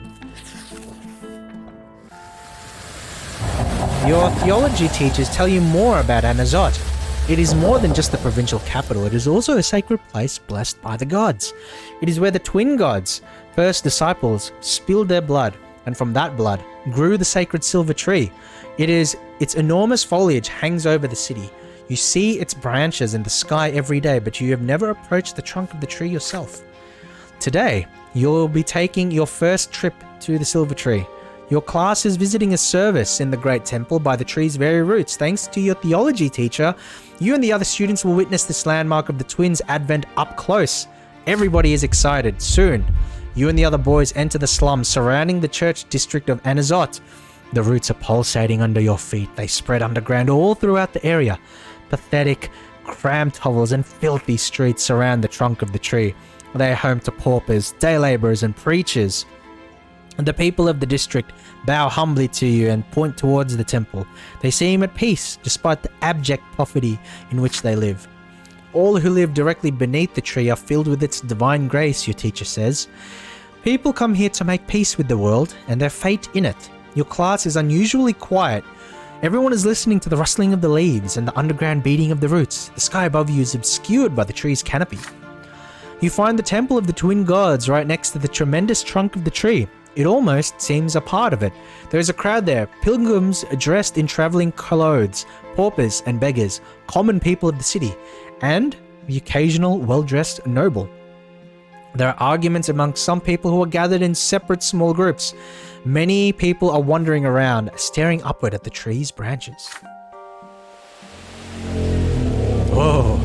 The tree impresses you with its might and the calm emanating from it.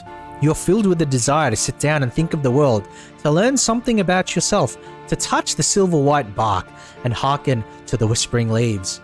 You are distracted enough to fall back from the rest of your classmates. You notice a small path. It should take you right to the next trunk. A tall, red-haired woman walks out from the crowd of pilgrims. She's wearing a worn white robe. She's no longer young, but her face is youthful and covered in freckles. Her hands clutch a book. You've never seen this lady pilgrim before, yet she looks at you almost as if she has recognized a lifelong friend. She beckons to you and says her name, Matilda, a preacher from Estinia. What she says next shakes you to your very core. It is Commendable to see a young man so keen to learn the teachings of the twins, she says. Yet you will never follow the light of truth within the walls of the temple. Inside you will only find lies about the lots, the erring words of Prophet Azatius, sanctified by the passage of centuries. Yet anyone who sets out to read the accounts of the twins' own lives knows that they never so much as mentioned the lots. Whoa, is she for real? Is she for real? There's no such thing as the lots? The red-haired preacher's words frighten you. They clash with everything you've heard from mother, everything you have been taught at school. The lots are a lie? You freeze in fear. Should you argue with Mathilde, ask her for more information, or should you treat her as a madwoman and catch up with your classmates? You suddenly feel a small, warm hand grasp your own. You see a girl right next to you. She's just a little older than you, wearing a black dress, threadbare, yet almost spotless. Her hair is covered by a handkerchief, with only a single golden lock showing. Her brown eyes are burning with rage, her hand pulling you away from the red-haired preacher. You stare in confusion at the strange young girl, your cheeks flushed by the sudden touch. There's just a bit of color on her cheeks too, but then she starts speaking to you quickly. Don't listen to her, she's dangerous. Come to the temple with me. Only there will you see the truth. You stand there, surrounded by the crowd and praying pilgrims, and the sounds of the shuffling feet, torn between two people you have never seen before, and each of them expects you to follow her. But all the while, you hear the whispering of the wind in the tree's branches. The branches reach out for you, almost as if the tree wishes to speak to you itself. Can you hear its voice?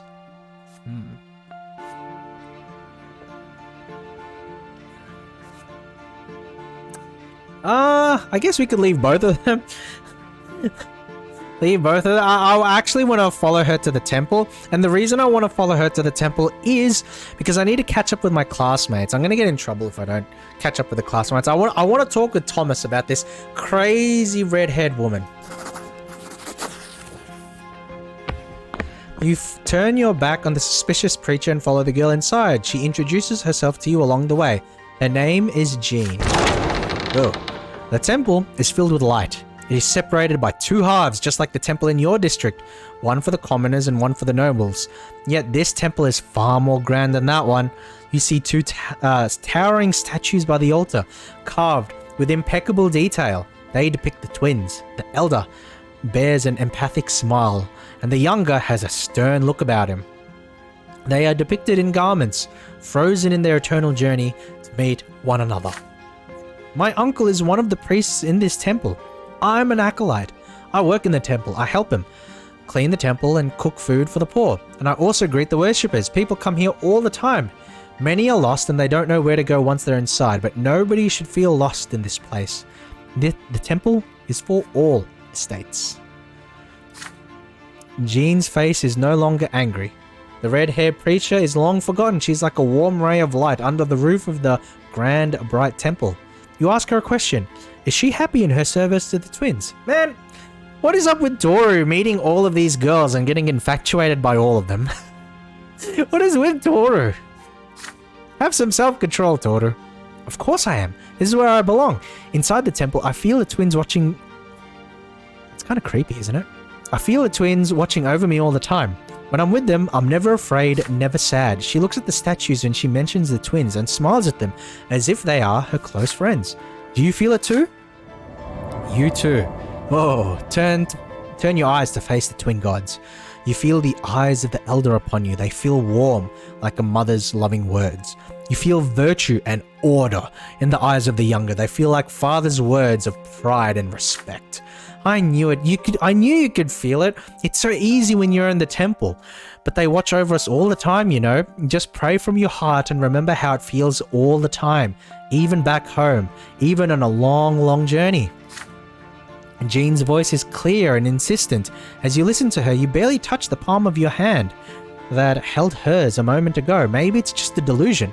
But that hand, it feels warmer now.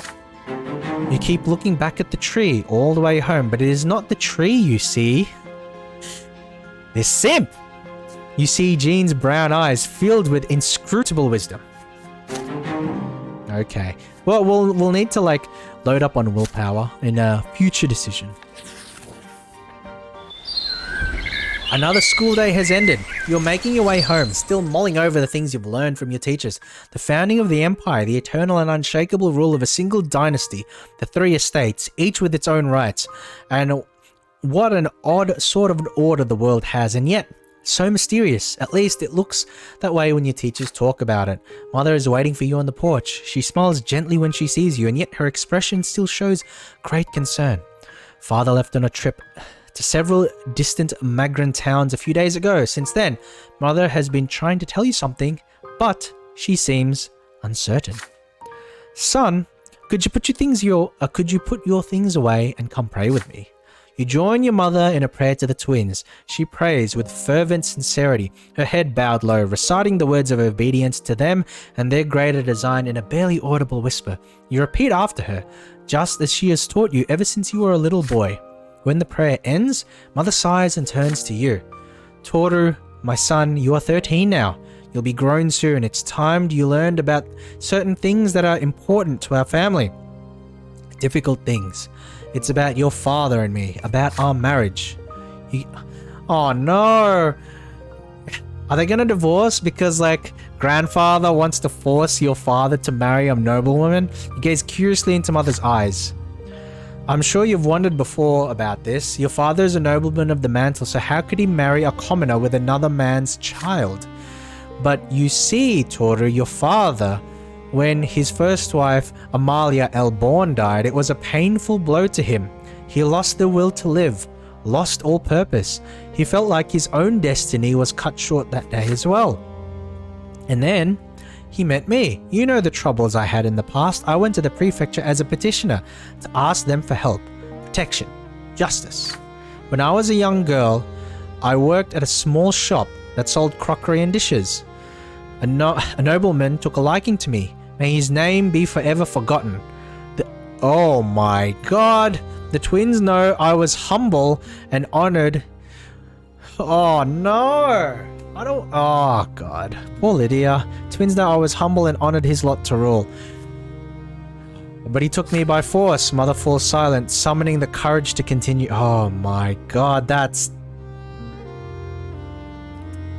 Pain, Tooru. Pain, Tooru. Why are we still here? Why are we still here? Just to suffer? Oh, my OBS is freezing up, but... Gloria is that nobleman's daughter, but he was outraged. How could I have the gall to burden him with low-born progeny? He turned me out on the streets with that little baby girl in my arms. Oh no. Where's that that depression tag? Yeah. That's awful. That is awful. Mother's voice is shaking now. You take her hand tenderly. I had no home, no honor, nowhere to go, and no one to help me. When I went to the prefecture, I didn't really think that the judges there would help me find justice against my former master. But when Sir Robert heard my plea, his eyes met mine, and I believe that at that very moment the twins themselves granted him their gift of love. Your father told me that there was nothing he could do to make that detestable nobleman marry me, but he would never abandon me and baby Gloria, and if I agreed, he would take me into his own home. Oh, jeez. Oh, man. And I knew it, my son. I knew how much his honor and reputation would suffer, but caring for me brought him back to life. It's like he experienced another sacrament. He rediscovered his noble purpose, his lot to rule and protect and care for others. But his decision to marry me, he's still paying for it today. How are you going, Roke? How are you going? Because without suffering, how would you determine the difference between bliss and boredom? I think that's... I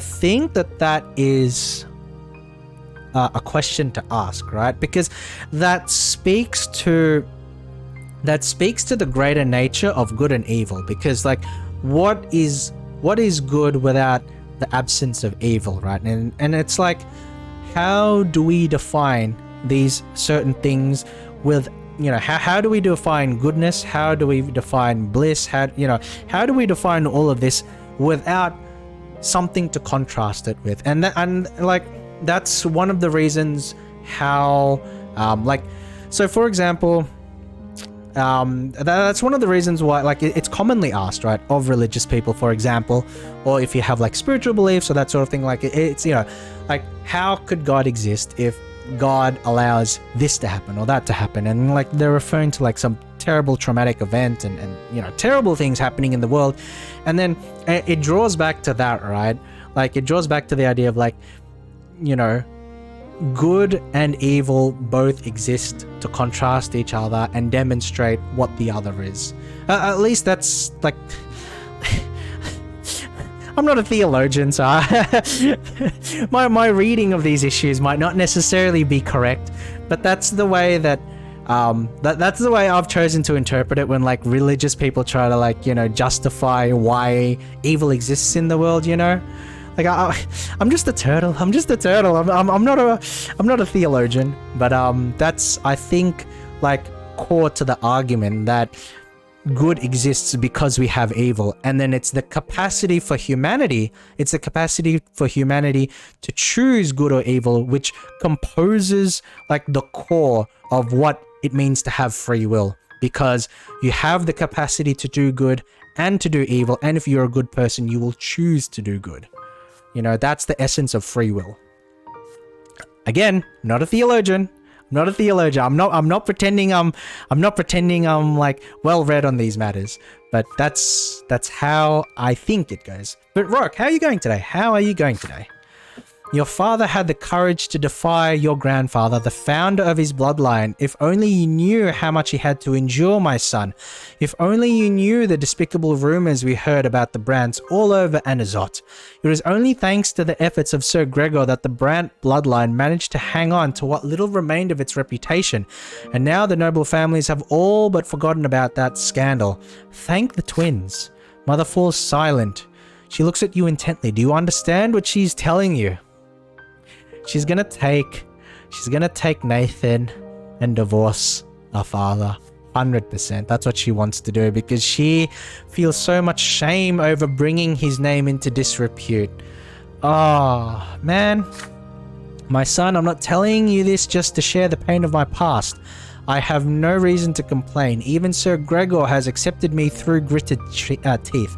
But you need to understand the heavy burden our family must bear, including our scandalous marriage and Gloria's foul origin. And Gloria, she can never be a Brant. Even if the elder Brants agreed, the news would stir up the old scandal in the minds of high society. And if that were to happen, Tooru, they would even see your birth as illegitimate. Tired? Had to wake up early. Was listening to your voice's cadence lull me to sleep. Oh my goodness. Oh, that's funny. Hopefully it's not too bad. Hopefully it's not too bad. Mother sighs heavily. What I told you just now is something you have to know, son. You're about to enter adult life. By my lot, I must be humble. I cannot tell you how to treat your family, but may I ask you a question? Now that you know all of this, do you still see Gloria as your sister? You know what? We still do. We still do. Because we've gone through a lot together. Family is family, right? Tooru, yeah, regardless of our origins, Gloria will always be family. This is an easy choice to make. This is an easy choice to make. But it's unfortunately you had to wake up early, Rourke. Hopefully, like the rest of your days are... hopefully the rest of your days are nice and chill. Filled with determination, you assure Mother that Gloria is, and always will be, your sister. You want Gloria to be a Brant too. You want her to be a part of your family. Who cares what the nobles of Anazot say? Mother beams with quiet joy when she hears this. Oh, Tooru, if only you knew how happy that would make me, to have our family united at last. However, the joy in her face quickly gives way to concern. But I already owe good Sir Robert a debt I can never repay. He's given my daughter so much. A home, education, his care and advice. The Brand bloodline could suffer so much from Gloria's existence. We should all just learn to accept her status as it is. Just then you hear Gloria carefully knock at the door of your mother's chambers. Mother, Tooru, I couldn't find you. You happily greet your sister. Yes, she is your sister. No secrets can ever change that. Mother gives you and Gloria a kiss on the forehead and returns to her prayers. You and your sister walk downstairs together. Mother is alone by her bedside now, thanking the twins with a quiet prayer for the Brante family, for the Brante family they have given her. You hope they can hear her. Very nice. Very nice. Tooru does everything for his family. He's not going to abandon his family, guys. He's not going to abandon his family. You are 13 now. Another theology lesson. Today's sermon is about the priests and why the clergy is the only one of the 3 estates with the right to interpret the lots and guide the other 2 estates accordingly. Thomas sits next to you, huffing and puffing as he fervently writes down the teacher's every word.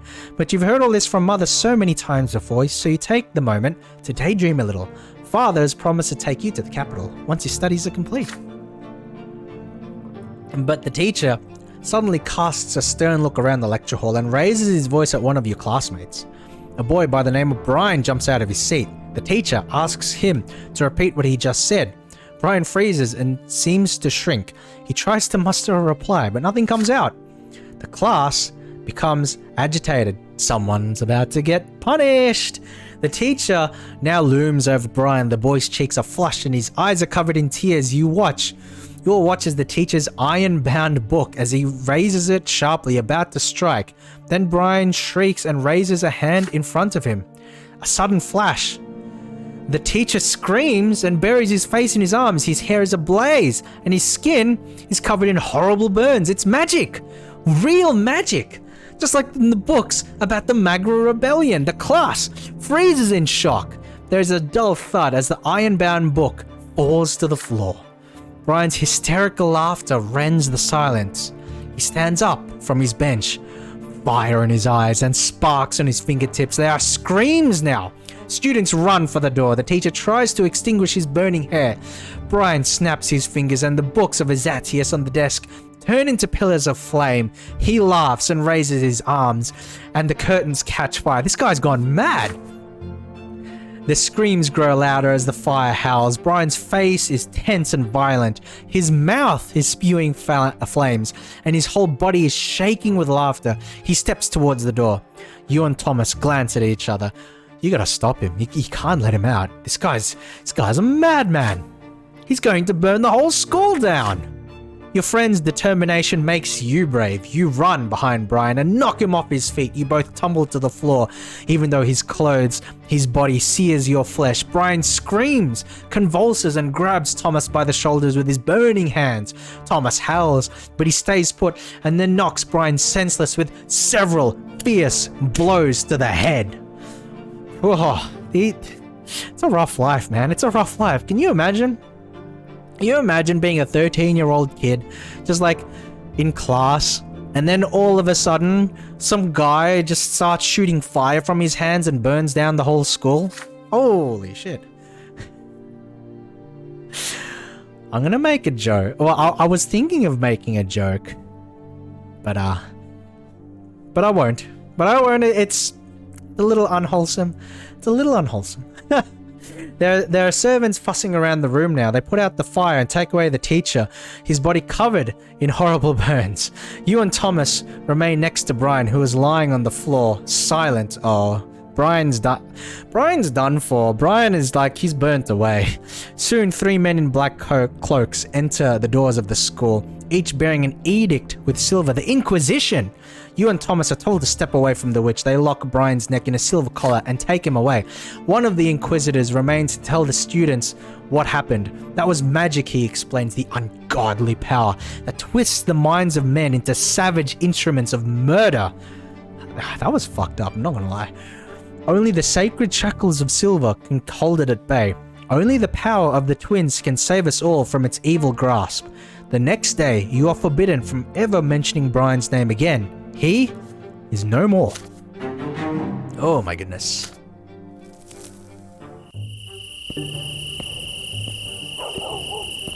Okay, a great day looms. 100 years ago. Oh, actually. Apologize, but I think I'm going to finish it here.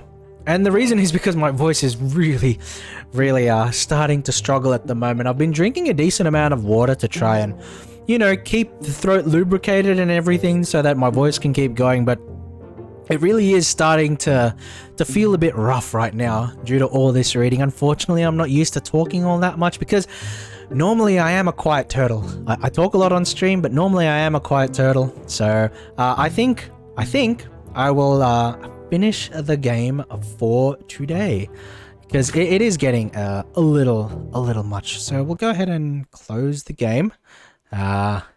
And then we'll head here. Thanks for tonight's bedtime story. No worries, Roke. No worries, Roke. Thank you so much for coming. I do appreciate it. All right. So before we hop off, just want to let you guys know we do have the schedule for this week that's already been posted. It is on my Twitter. I do post updates on Twitter. So this stream was actually supposed to happen yesterday, but I wasn't feeling too well. So, I postponed it until today, and I'm really, really glad that I was able to do it because I have fun, just reading. I have fun talking. I have fun reading, like the narrative and all of that stuff, putting on a bit of a voice. It's actually quite fun. It's quite enjoyable. But yeah, I was supposed to do the stream yesterday and I didn't get the chance. So I just let everybody know on Twitter. So, if you want to catch a little bit of updates on when I stream, if there's anything that deviates from the schedule, I will let people know on Twitter. So maybe that's a little bit of incentive. Self-shill. But yeah, what we have scheduled for the rest of this week is Control. So we will be continuing our Control playthrough at 8 p.m. It's not 100% going to be at 8 p.m. If you are a regular viewer, sometimes you know that I like to be a little bit late, but also I might be a little bit early because I do want to try have some longer streams if possible, and that would definitely happen on the weekend if it were to happen at all.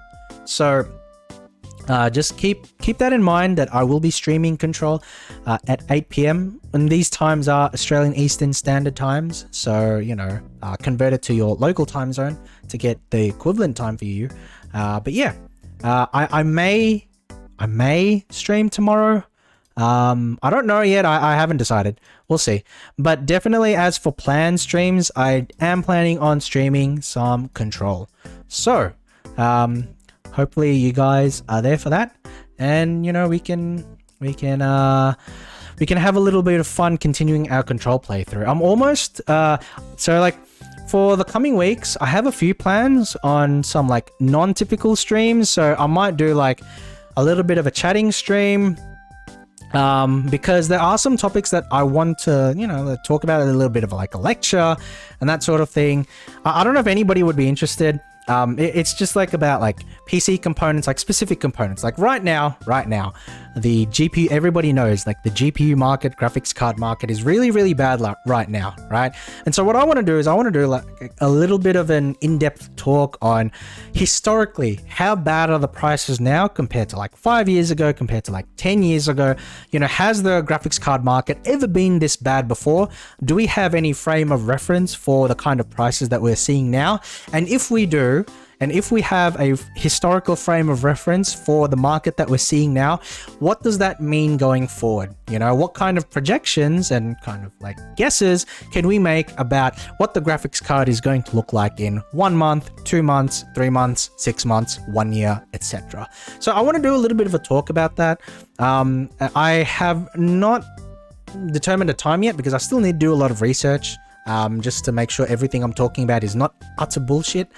And I will be planning on doing that once I hit affiliate, guys. So right now, I'm currently on 48 followers on Twitch, and you hit affiliate, or you can apply for affiliate once you hit 50. So I will be doing that pretty soon. Hopefully I'll get a couple of follows maybe tonight, or maybe I'll continue streaming, and hopefully some people will stop by the stream and enjoy it enough to leave me a follow so that we can get that affiliate. Because once we get affiliate, we get access to emotes, we get access to channel point rewards, and I can really expand a little bit on what I do on stream. So now, because I'm just a nobody, it's a bit difficult to have the the audience and the chat interaction. But once we get affiliate, then we get access to some tools that make it a little bit easier, for me to sort of interact with you guys.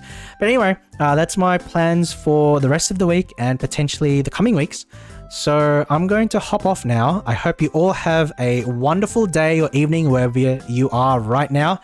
From Tooru to you, thank you for coming. I really appreciate your presence. I hope you take care of yourselves, and I hope to see you around next time.